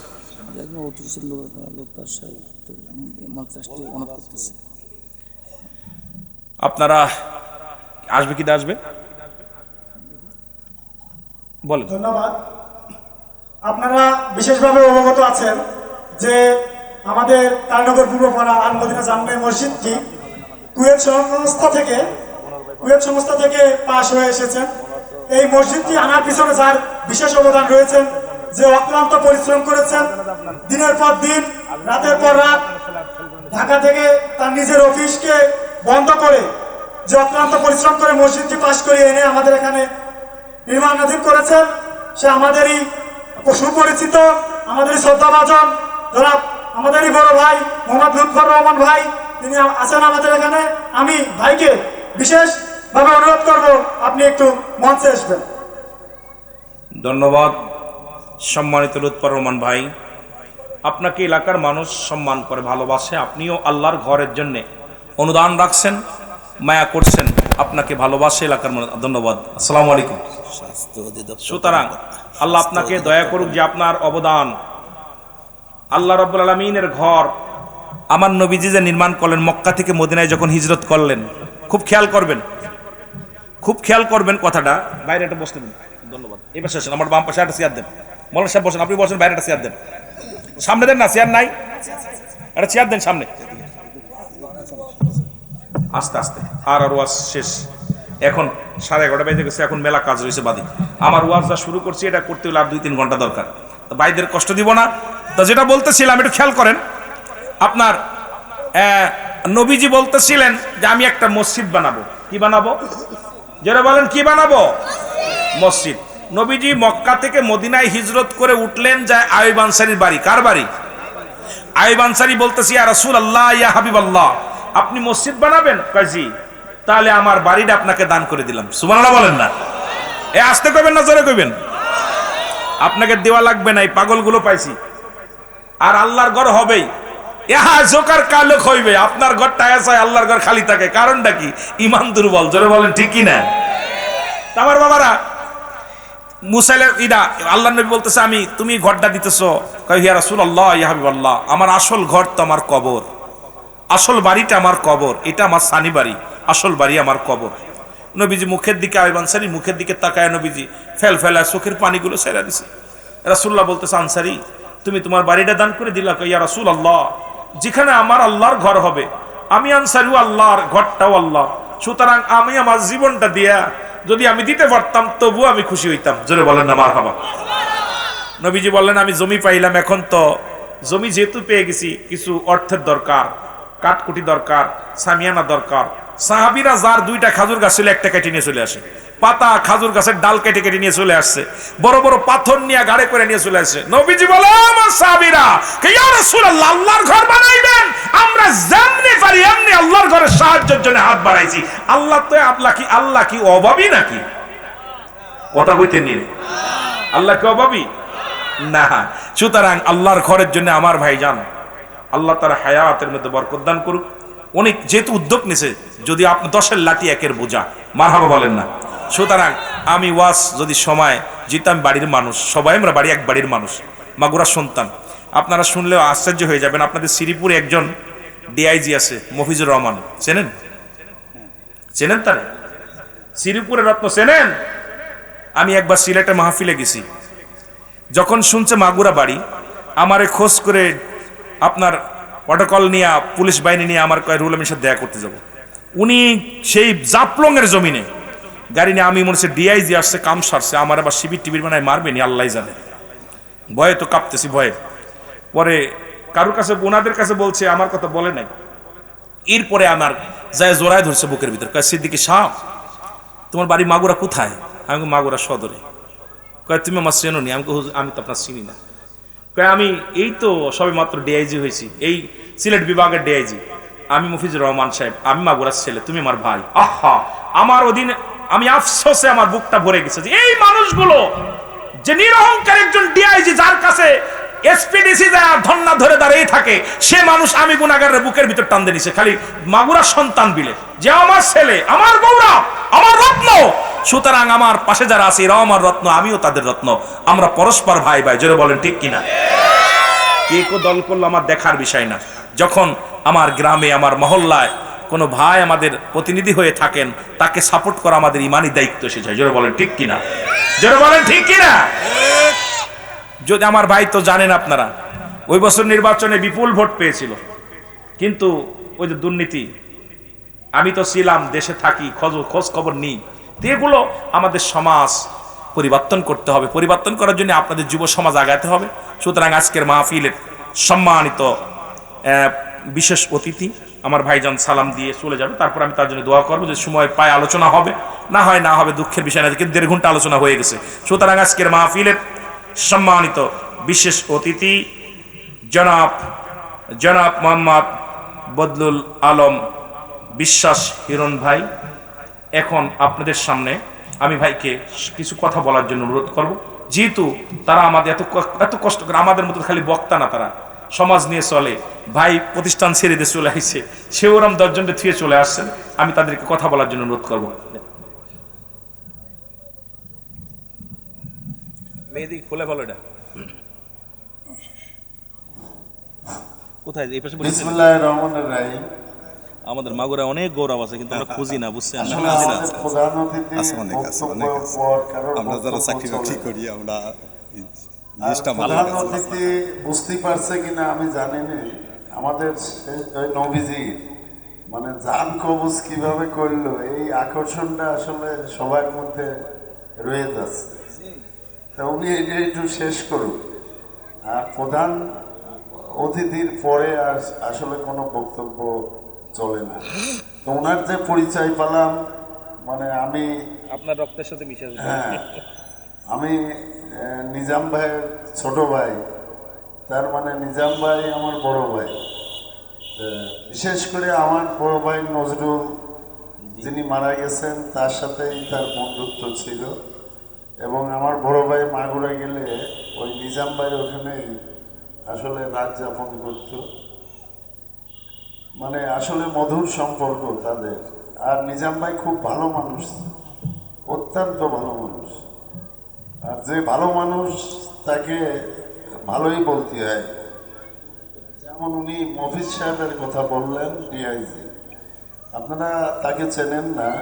আমি যতদূর জানি উনি অত্যন্ত সৎ পুলিশ অফিসার, এবং ওনার আব্বা অত্যন্ত সৎ মানে ক্লার্ক ছিল পানি উন্নয়ন বোর্ডের। এবং আমি দেখেছি ওনার আব্বা অত্যন্ত কষ্ট করে সমস্ত ছেলে মেয়ে মানুষ করেছে, এবং সত্যিকারের মানুষের মতো মানুষ করছে। এই একটা প্রমাণ পালেন। উনি এত বড় অফিসার, যিনি একটা বিভাগ। সম্পদ কি আমল করলে এই ধন সম্পদ গুলো শেষ হয়ে যাবে, তোমার মৌলারে জিগাইবানি। খেয়াল করবেন কিন্তু। মুসা বলে, তোমার নালিশটা আমি নিলাম। দ্বিতীয় একজন মহিলার সঙ্গে দেখা, মেয়েটা ডাকতে বলে, নবী মুসা, আরে তোমার আল্লাহরে জিগাইবানি, তুমি তো যাইতেছ তোর পারে রব্বে কারিমের সঙ্গে সাক্ষাৎ করতে, তোমার মাওলারে জিগাইবানি। আমারে কেন বানাইল? আমি গরিব মানুষ, মানুষের বাড়ি বাড়ি চেয়ে খায়।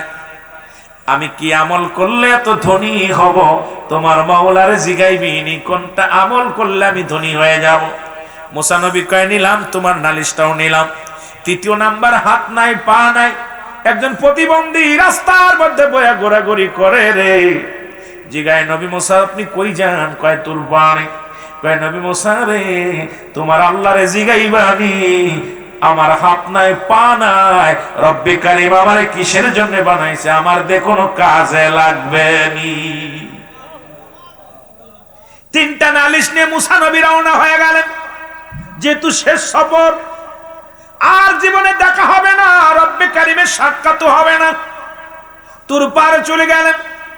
কৌশল বিনিময় হলো। ও যুবক, নবী মুসা প্রথমেই চাইলেন, আল্লাহ আমার বনি ইসরায়েলের মানুষগুলো অলস প্রকৃতি, আল্লাহ তাদের খাবার ব্যবস্থা করে দিবা। আল্লাহ কয়, নবী মুসা রে, তুমি তোমার বনি ইসরায়েল নিয়ে ব্যস্ত তো কেন? আল্লাহ আমার বনি ইসরায়েল লোকেরা আসার সময় বলছে একটু খারাপ ব্যবস্থা যেন আমার আল্লাহ করে দেয়, আমাদের মধ্যে যেন গুসা না হয়। কারণ তুমি এখন বুড়া হয়ে গেছো, যে কোনো মুহূর্তে মারা যাবা।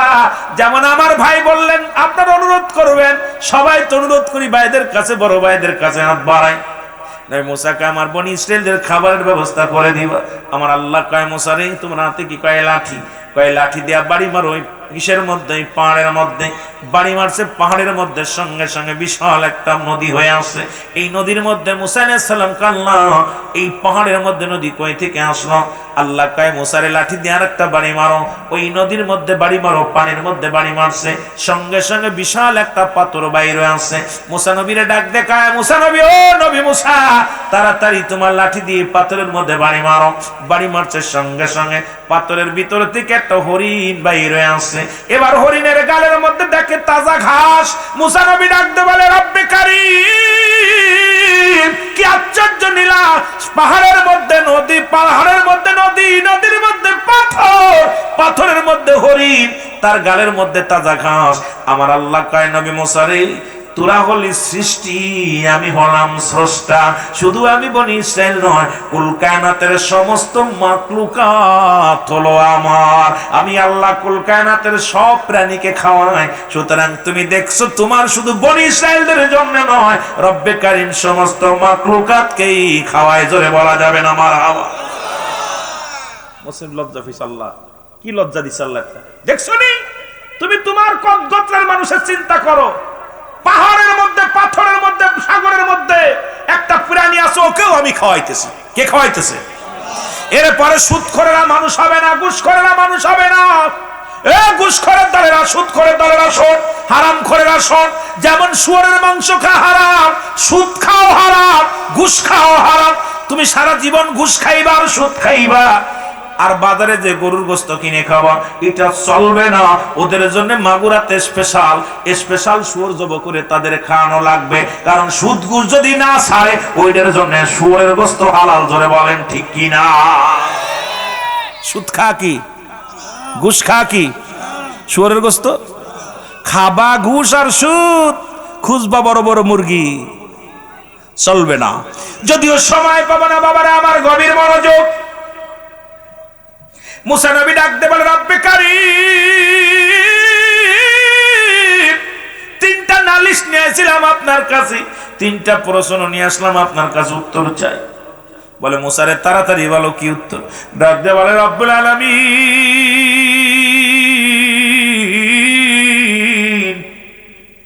তিনজন ব্যক্তি আপনার কাছে আসার সময় প্রশ্ন করছে আমারে, এদের উত্তরগুলো আমার একটু জানাই দিলে আমি উপকৃত হব। আল্লাহ রাব্বুল আলামিন বলেন, নবী মুসা রে, কি কি প্রশ্নের উত্তর তুমি বলো, তাড়াতাড়ি করো। আল্লাহ রাব্বুল আলামিন বলে, মুসা নবী তুমি বলো। ডাক দে বলে, রব্বে কারীম, প্রথম প্রশ্ন জানার ছিল, একজন ধনীর সঙ্গে সাক্ষাৎ হয়েছিল। এই ধনী বলছে, নবী মুসা রে, এই দুনিয়ার মধ্যে এত সম্পদ আমার আল্লাহ দিছে, কি আমল করলে আমার সম্পদ গুলো কমে যাবে আমারে বলে দিও। আমার আল্লাহ কয়, নবী মুসা রে, ওই লোকটারে যা বলবা, ওই ধনীর সম্পদ যদি কমাইতে হয়, সেজন্য আজ থেকে শুকরিয়া আদায় করা বন্ধ করে দেয়। সেজন্য আমার শুকরিয়া আদায় করে না, তার ধন সম্পদ কমে যাবে। দ্বিতীয় প্রশ্ন বলে, আল্লাহ, দ্বিতীয় প্রশ্নের উত্তর চাই। বলে কি বলো? বলে দ্বিতীয় জন বলেছে, আল্লাহ, আমি গরিব মানুষ, মানুষের বাড়ি বাড়ি খায়, চা খামার মতো গরিব, কি আমল করলে আমি ধনী হয়ে যাব? আমার আল্লাহ কয়, নবী মুসা রে, যা ওই মহিলাটাকে বলবা, সে যেন বেশি বেশি আমার শুকরিয়া আদায় করে। সুবহানাল্লাহ বলেন, আর একটু জোরে বলেন। তৃতীয় ব্যক্তির উত্তর বলে, আল্লাহ, তাড়াতাড়ি, খুব মেলা, তার দ্রুত যেতে হবে, কারণ টাইম শেষ তো। তৃতীয় ব্যক্তি ডাকতে বলে, আল্লাহ, তৃতীয় ব্যক্তির উত্তরটা দাও। আমার আল্লাহ বলে, বলো। বলে, আল্লাহ, হাত নাই পা নাই। এই ব্যক্তি আমার জিগাইছে। আল্লাহ বলছেন, নবী মুসা রে, তুমি যাও রব্বে কারীমের দরবারে যাও। আরে আমারে কেন বানাইছে আমার আল্লাহ? আমারে কোনো কাজে লাগবে না, একটু জিগায় আসবো। আরে আমার তো হাত নাই পা নাই, আমি প্রতিবন্ধী মানুষ, চলতে পারি না, হাঁটতে পারি না। তোমার মাওলারে জিগাইবানি আমার আল্লাহ আমারে কেন বানাইছে, কোনো কাজে লাগবে। মুসা নবী ডাক, মুসা নবী বলার পর আল্লাহ বলে, মুসা রে, তারে যে বলে দিবা, ওই জাহান্নামের মধ্যে ছোট ছোট ছিদ্র আছে, ওই জাহান্নামের ছিদ্র বন্ধ করার জন্য আমি আল্লাহ প্রতিবন্ধীরে বানাইছি। সুবহানাল্লাহ কইলেন, ভয় লাগে না? হাঁটতে পারি না, পা নাই, তারপরে জাহান্নামের ছিদ্র বন্ধ করবি, কষ্টের কথা না? নবী মুসা, আল্লাহ আমাকে একটু সুযোগ দিন, আমি শুধু বলে আসি, তারপরে আবার সাক্ষাৎ। যেহেতু আজকে আমার শেষ সাক্ষাৎ, আল্লাহ কয় যাও তোমারে দেখা তাড়াতাড়ি সংবাদ জানা আসো। সংবাদ দেওয়ার জন্য আসলো। নবী মুসা আছে ধনির সঙ্গে দেখা। আসসালামু আলাইকুম নবী মুসা। মুসা কয় আলাইকুম আসসালাম। কো নবী মুসা তোমার মাওলারে জিগাইছনি আমি কি আমল করলে আমার ধন সম্পদ কমে যাবে? নবী মুসা কয় ধনী রে, রব্বে কারিম বলছে তুমি আজ থেকে আর রব্বে কারিমের শুকরিয়া আদায় করবা না। পরে ধনী কয় মুসা রে তুমি কি পাগল হইছো নি? ধন সম্পদের পাহাড় যদি আমার আল্লাহ করে দেয় তবু নাফরমানি করতে রাজি নয়। সঙ্গে সঙ্গে ধনী আবার আলহামদুলিল্লাহ বলছে, আর ধন সম্পদ আল্লাহ দ্বিগুণ বাড়ায়া দিছে। জোরে বলেন মারহাবা। আর একটু জোরে। এবার মুসা নবী ধীরে ধীরে গেলেন ওই মেয়েটার কাছে। মেয়ে বলে নবী মুসা তোমার মাওলারে জিগাইছনি আমারে আমি কি কাজ করলে আমি ধনী হব? মুসা নবী কয় মা গো, ও মা, রব্বে কারিম বলেছে তুমি বেশি বেশি শুকরিয়া আদায় করবা।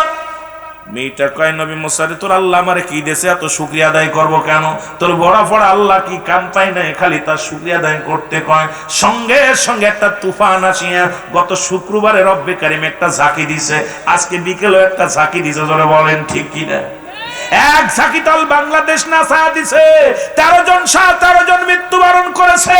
হাজারের উপর মানুষ ও মুসলমান হাসপাতালে ভর্তি হয়েছে। মুসলমান তারা কি হয়েছে মুসলমান শোনো, অনেক বাধা প্রায় 10টার উপরে বিল্ডিং ঢাকা শহরে ভেঙে পড়েছে। রাস্তাঘাট অনেক জায়গাতে পড়ে গেছে। কারণ রব্বে কারিম কখন যেন ওই দুনিয়াটাকে শেষ করে দিবে। রব্বে কারিম বলে কুল্লু মান আলাইহা ফান। আল্লাহ কয় বান্দারে এই জমিনটা আমি চূর্ণ বিচূর্ণ করে দিব।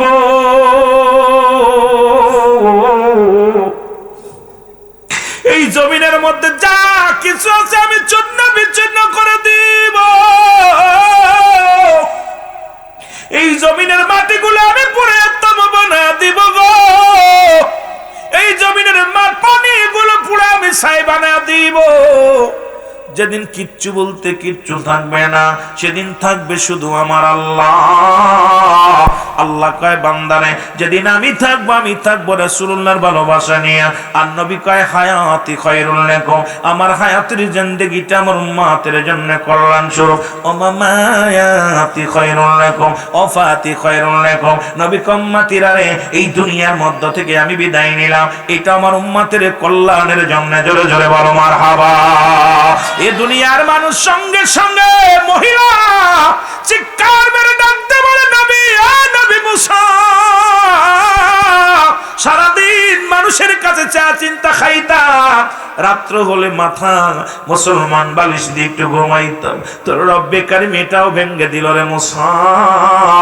আমি শুকরিয়া আদায় করি আল্লাহর দরবারে। আল্লাহ সারাদিন যদিও সে চিনতে খায়, রাত্র হলেই একটা শোয়ার জায়গা আছে আলহামদুলিল্লাহ।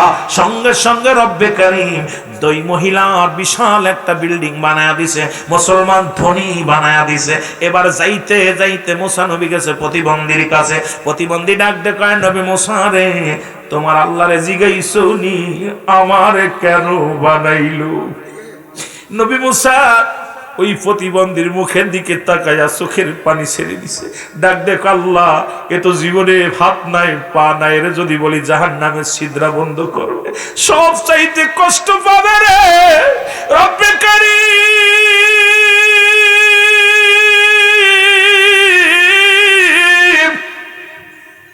আমি কেমনে তোরে বলবো? প্রতিবন্ধী জিগায় নবী মুসা রে তাড়াতাড়ি বলো তোমার রব কি বলেছে রে? প্রতিবন্ধীর জবাবে মুসা আলাইহিস সালাম বলে প্রতিবন্ধী রে রব্বে কারীম আমারে বলছে তোমারে দিয়া জাহান্নামের মধ্যে ছোট ছোট ছিদ্র আছে, এইগুলো তোমারে দিয়ে বন্ধ করবে। প্রতিবন্ধী চোখের পানি মুছে ডাক দেখাল আলহামদুলিল্লাহ। প্রতিবন্ধী ডাক দেখায় নবী মুসা রে আমার জীবন ধন্য, যে আমার আল্লাহ রাব্বুল আলামিন আমারে বিফলে বানাই নাই, বিনা প্রয়োজনে আমারে বানাই নাই, আমারে তো জাহান্নামের ছিদ্রা বন্ধ করবে, আমার জীবনটা ধন্য, তবু আমি ধন্য, আমার আল্লাহ আমারে বানাইছে। আমার আল্লাহ কয় জিবরিল তাড়াতাড়ি যা নবী মুসারে যে বল, আরে চোরে মই প্রতিবন্ধীরে জানায় একটা নয় দুটি নয়, আমি আল্লাহ ওর জন্য আমি 8টা জান্নাতের দরজা খুলে দিলাম। জোরে জোরে চিল্লায়া বলা যাবে না মারহাবা। আপনি যে হালাতে থাকেন শুকরিয়া আদায় করবেন রব্বি কারীমের। মুসা নবী এবার উত্তর দিয়ে গেছে, আল্লাহর কাছে দেখা করে আসতেছে, হঠাৎ করে বনে বড় কষ্ট, এগুলো কল্পনা জল্পনা করে রওনা দিছেন। মুসা নবী পথের মধ্যে আস্তে আস্তে দেখে রে কয়েকটা লোক কবর খনন করে, কোনটা কুরল নিয়ে কবর খোসে। মুসা নবী যায় সালাম দেয়, আসসালামু আলাইকুম ভাই, তোমরা কারা? কয় আমরা এই যে কবর খুঁজতে দেখছেন, কয় কার কবর খনেন? কয় এলাকার মধ্যে একজন মানুষের কবর দেয়া হবে, এখানে দাফন করা হবে। মুসা আলাইহিস সালাম ডাক দে বলে, বাইরে আশপাশে তো কোনো বাড়ি দেখি না, কার কবর হবে? কয় বাইরে ওই লোকটা দেখতে শুনতে আপনার মতো, চওড়া লম্বা চওড়া আপনার মতো, যদি কিছু মনে না করেন আমাদের সহযোগিতা করেন, কারণ কয়েকজন ফেরেশতা মানুষের সুরত ধরে কবর খনন করে। এইবার মুসা নবীকে আমার হাতে দাও, আমার হাতে কোদাল দাও, কোদাল দিয়া কোদাল খুন্তা দিয়া মুসা নবী নিজের কবর নিজে খনন করলেন, সুন্দর একটা কবর বানাইলেন। মুসা নবী কবরে যখন খনন করা হয়ে গেল, এইবার আজরাইল কাল্লা ডাক দে, আজরাইল দেরি করো না, জান্নাতের ভিতরে যাও, একটা জান্নাতি ফল নিয়ে আপেল নিয়ে বাইর হয়ে যাও, কারণ আমার নবী মুসা আপেল পছন্দ করে রে, ওই আপেলটা শেষ বিদায়ের সময় তাকে পান করায়া দাও, খাওয়া দাও। এ মুসলমান কবর যখন খনন করা হয়ে গেছে গো, মুসা আলাইহিস সালাম কবরটা দেখে আফসোস করে, রব্বে কারীম, হায় রে নিষ্ঠুর কবর, কবর রে, কেমনে এই জায়গা মানুষ থাকবে রে? কোন জায়গায় লাইট নাই, বাতি নাই, সাথী নাই। আল্লাহ, হায়রে নিষ্ঠুর কবর। এই কবরের দিকে তাকায় গবেষণা করতে লাগলেন, এত অহংকার কিসের রে ভাই? কারণ জীবনের প্রথম কাপড় পরিধান করেছেন মানুষের হাতে, শেষ বিদায়ের কাপড় পরিধান করবেন মানুষের হাতে। তবে কেন মিথ্যা মামলা দাও? তবে কেন মানুষকে কষ্ট দাও, প্রতিবেশীরে কষ্ট দাও? কারণ জীবনের প্রথম লজ্জাস্থান তুমি ঢাকছে তোমার প্রতিবেশী গো। পৃথিবীর প্রথম কাপড় পরেছো মানুষের হাতে, মানুষের সহযোগিতায়, আবার শেষ বিদায়ের কাফন দাফনের কাপড় পরবে মানুষের সহযোগিতায়। দাফন করাবে তোমার প্রতিবেশীরা, কবর খনন করবে প্রতিবেশীরা, জানাজা পড়বে প্রতিবেশীরা। এই জিনিসটা যদি কোনো মানুষ চিন্তা করতো গো, এই দুনিয়ার মধ্যে অন্যায় পথে পা বাড়াইতে পারতো না।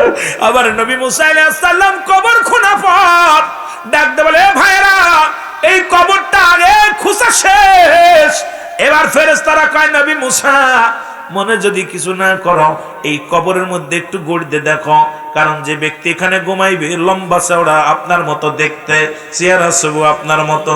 তখন নবী মুসা টের পায় নাই আজরাইল এসে গেছে সামনে। ও মুসলমান শোনো, দিলের কান্ডা লাগা শোনো। মুসা নবী যখন কবরের ভিতরে শুইয়া রে, যখন শুইয়া আফসোস করে, আল্লাহ ও রব্বে কারীম, এই হলো মানুষের শেষ ঠিকানা, এই হলো মানুষের শেষ ঠিকানা। চিন্তা করার সঙ্গে সঙ্গে একটা আপেল আনিয়ে এক ফেরেশতা হাতের মধ্যে দিয়েছে। মুসা নবীর আর বুঝতে বাকি নাই, আরে আমি আপেল প্রিয় ছিলাম, কারণ ফল পছন্দ করতাম, এখন আমার সামনে আপেল চলে আসছে। মুসা নবী আপেলটা ভালো মতো যখন কামড় দিলেন, আল্লাহ আজরাইল তাড়াতাড়ি ঢুকে যাও মুসা নবীর মধ্যে। এবার আপেলটাও খাওয়া শেষ, মুসা নবীর জান্ডা কবাজও শেষ, মুসা নবীর ইন্তেকাল হয়ে গেল। যুবক, নবী মুসার কবর নিজে খনন করলো। আল্লাহ পাক কয়, ডাক দেখো ফেরেশতারা মুসা নবীর কবর থেকে উত্তোলন করো, করে জান্নাত থেকে পানি আনো। জান্নাত থেকে পানি আনা হলো, মুসা নবীকে গোসল করানো হলো, মুসা নবীর জান্নাতি পোশাক পরানো হলো। অসংখ্য ফেরেশতা জানাজা পড়ায়া মুসা নবীর দাফন করে দিল। আজ পর্যন্ত পৃথিবীর সব মানুষ মুসা নবীর কবরটা কোন জায়গা নির্দিষ্ট কেউ বলতে পারে না। ওই মানুষ চিন্তা করে মুসা নবী যেহেতু তুর পারে যাইতো এই রাস্তা দিয়ে, আন্দাজ মেরাজের পর বিশাল একটা এরিয়া সুন্দর করে মুসলমান শুনে নাও, বিশাল একটা পাকা করে এরিয়া একটা দাঁড় করে রাখছে। সবাই বলে এটা মুসা নবীর কবর, কারণ মুসা নবীর কবর কোনো দুনিয়ার মানুষ দেন নাই, দুনিয়ার কোনো মানুষে দেন নাই। মুসা নবীর কাফন দাফনের কাজ সব কিছু করাইছে আমার আল্লাহ, তার ফেরেশতা দিয়া। জোরে জোরে চিল্লায়া বলা যাবেন আমার হাবা, আর একটু জোরে জোরে চিল্লায়া বলা যাবেন আল্লাহু আকবার। ও যুবক, সুতরাং এই মরণের পেয়ালা পান করতে হবে গো। 2 নাম্বার বিপদ হলো মানুষের কবর।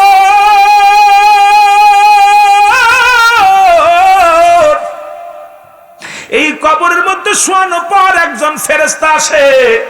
আপনারা জানেন সেই ফেরেশতার নাম হলো মুনকার নাকির, ঠিক কিনা? না রে বাজান না। কবরে শোয়াইলে একজন ফেরেশতা প্রথম আসে, তার নাম নোমান ফেরেশতা। 2 জন ফেরেশতা কেরামান কাতিবিন লিখে রাখছে আপনার আমলনামা। এইবার একজন কবরে শোয়ানোর পর সঙ্গে সঙ্গে আগমন করবে একজন ফেরেশতা, তার নাম নোমান ফেরেশতা। হাতের মধ্যে 2 টুকরা কাগজ থাকবে, হাজির হয়ে যাবে। ডাকতে বলবে হিরণ ভাই, ডাকতে বলবে হিরণ সাহেব ওঠো, লুৎফর রহমান ওঠো, রুহুল আমিন ওঠো। আপনাদের বোঝানোর জন্য বললাম। এবার উঠবে বান্দা, উঠা পড়া হাতের মধ্যে দিবে একটা কাগজ ধরায়া। বান্দা বলবে এটা কি? কয় তোমার 40 বছরের আমল, 50 বছরের আমল।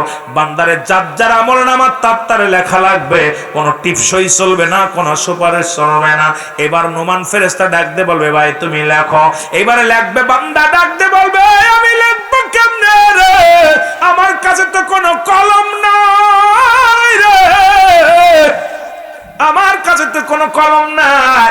ফেরেশতা বলবে বান্দা কলম হলো তোমার ডান হাতের শাহাদত আঙ্গুল মোবারক। আমি আপনাদেরকে অনুরোধ করে যাই, এই হাত দিয়ে আর ঘুষের কারবার করিস না, এই হাত দিয়ে আর সুদের কারবার করিস না, এই হাত দিয়ে হারাম পথে টাকা উপার্জন করিস না, ব্যয় করিস না, এই হাত দিয়ে টাকার পতিতালায় দিস না, গান বাজনায় দিস না, এই হাত দিয়ে মসজিদ দান কর, মাদ্রাসায় দান কর, ভালো কাজে কাজ কর। এ যুবক, তোমার ডান হাতের শাহাদত আঙ্গুল মোবারক হবে কলম।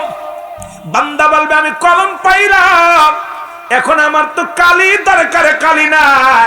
কালি বলবে তোমার মুখের থুতু মুবারক তোমার কালি। তোমার মায়ের গর্ভে যখন ছিলা রব্বুল আলামিন তোমার মুখ দিয়া না পাক পানি খাওয়ার নাই, তোমার এই নাভির সঙ্গে মায়ের নাভিটা জুড়াইয়া দিছে। আরে ও যুবক, কারণ এই মুখ দিয়ে কোরআন পড়বি, এই মুখ দিয়ে নবীর দুরূদ পড়বি, এই মুখ দিয়ে আহ্বান করবি, সত্যের আহ্বান করবি। এই যে রব্বে কারীম এই মুখটার মধ্যে কুরক্ত দেন নাই, আর কুরক্ত খাওয়ান নাই। আজকে বড় হইয়া যখন গাজার মধ্যে টান দাও, আমাদের মধ্যে টান দাও, বিড়ির মধ্যে টান দাও, রব্বে কারীম বড় কষ্ট পায়, বড় কষ্ট লাগে রে যুবক। শুনে নাও আমার যুবক বন্ধুরা, ও যুবক বন্ধুরা শুনে নাও। ফেরেশতা বলবে কালি তোমার মুখের থুতু মোবারক। কালি যখন পেয়ে যাবে রে যুবক বাবারা শুনে নাও। এবারে ডাকতে বলবে বান্দা তাড়াতাড়ি লেখো গো। বলে আমি কালি পাইলাম, এখন আমি লিখবো কেমনে? বলে 3 টুকরা কাপড়ের কাপড় দেয়া হয় সঙ্গে। ও ভাই, 5 টুকরা কাপড়ের কাপড় দেয়া হয়। 1 টুকরা কাপড়ের কাপড় টান দিয়ে খুলে নিবে, নিয়ে বল বান্দা লেখো। এবার মিনিটের মধ্যে, সেকেন্ডের মধ্যে লেখা হয়ে যাবে। আর একটা টুকরা টান দিয়ে কাড়ি হাত থেকে কেড়ে নিবে, আর একখান কাপড়ের কাপড় টান দিয়ে খুলে নিবে গা থেকে, নিয়ে বল বান্দা লেখো। এবার দেখবে 70 বছরের জিন্দেগি কত রাকাত নামাজ কাজা দিছো, কত জায়গায় গান বাজনায় বসেছো, কত মেয়ের সর্বনাশ করেছো, কোথায় গাঁদা মদ খাইছো, কোথায় তুমি সুদের কারবার ঘুষের কারবার করেছো। ডাকতে বলবে ফেরেশতারা রে আমি লিখতে পারি না। এ মুসলমান, ডান দিক থেকে মাটি চাপ দিবে রে, বাম দিক থেকে মাটি চাপ দিবে রে, ডান দিকের আড্ডিগুলো বাম দিকে চলে যাবে, বাম দিকের আড্ডিগুলো ডান দিকে চলে যাবে রে। কবরে আযাব হয় যদি বিশ্বাস না হয়, বাড়ি যাইয়া আপনার মা বাবার কবরের কাছে একটা গরু বানবেন, একটা ছাগল বানবেন, বান্ধিয়া দূরে দাঁড়ায় থাকবেন, ভালো খাবার দিবেন। দেখবেন গরুটা চোখ দিয়ে দর দর করে পানি ছেড়ে দিছে, টালুমালু তাকাইবে, রশি ছিঁড়াছিঁড়ি করবে। কারণ মুসলমান পৃথিবীর মধ্যে একমাত্র দানব এবং মানব বুঝতে পারে না কবরে আযাব। সমস্ত প্রাণী কবরে আযাব বুঝতে পারে। এই জন্য আমার নবীজি, আমার আল্লাহ বিধান দিছে আমার রাসূলের কাছে, যখন কোনো মানুষ মারা যায় 6টা হক থাকে সন্তানের। তার মধ্যে 1 নাম্বার হলো তাদের জন্য মাগফিরাত কামনা করা, 2 নাম্বার তাদের জন্য সবরেশনী করা, 3 নাম্বার মুসলমান তার ওসিয়াত পূরণ করা, 4 নাম্বার তাদের দিনা পাওনা পরিশোধ করা, 5 নাম্বার মুসলমান শুনে নাও 5 নাম্বার তার আত্মীয়স্বজনের সঙ্গে যোগাযোগ করা, 6 নাম্বার হলো যুবক পিতা মাতার সময় করে বেশি বেশি করে তাদের কবরটা জিয়ারত করা।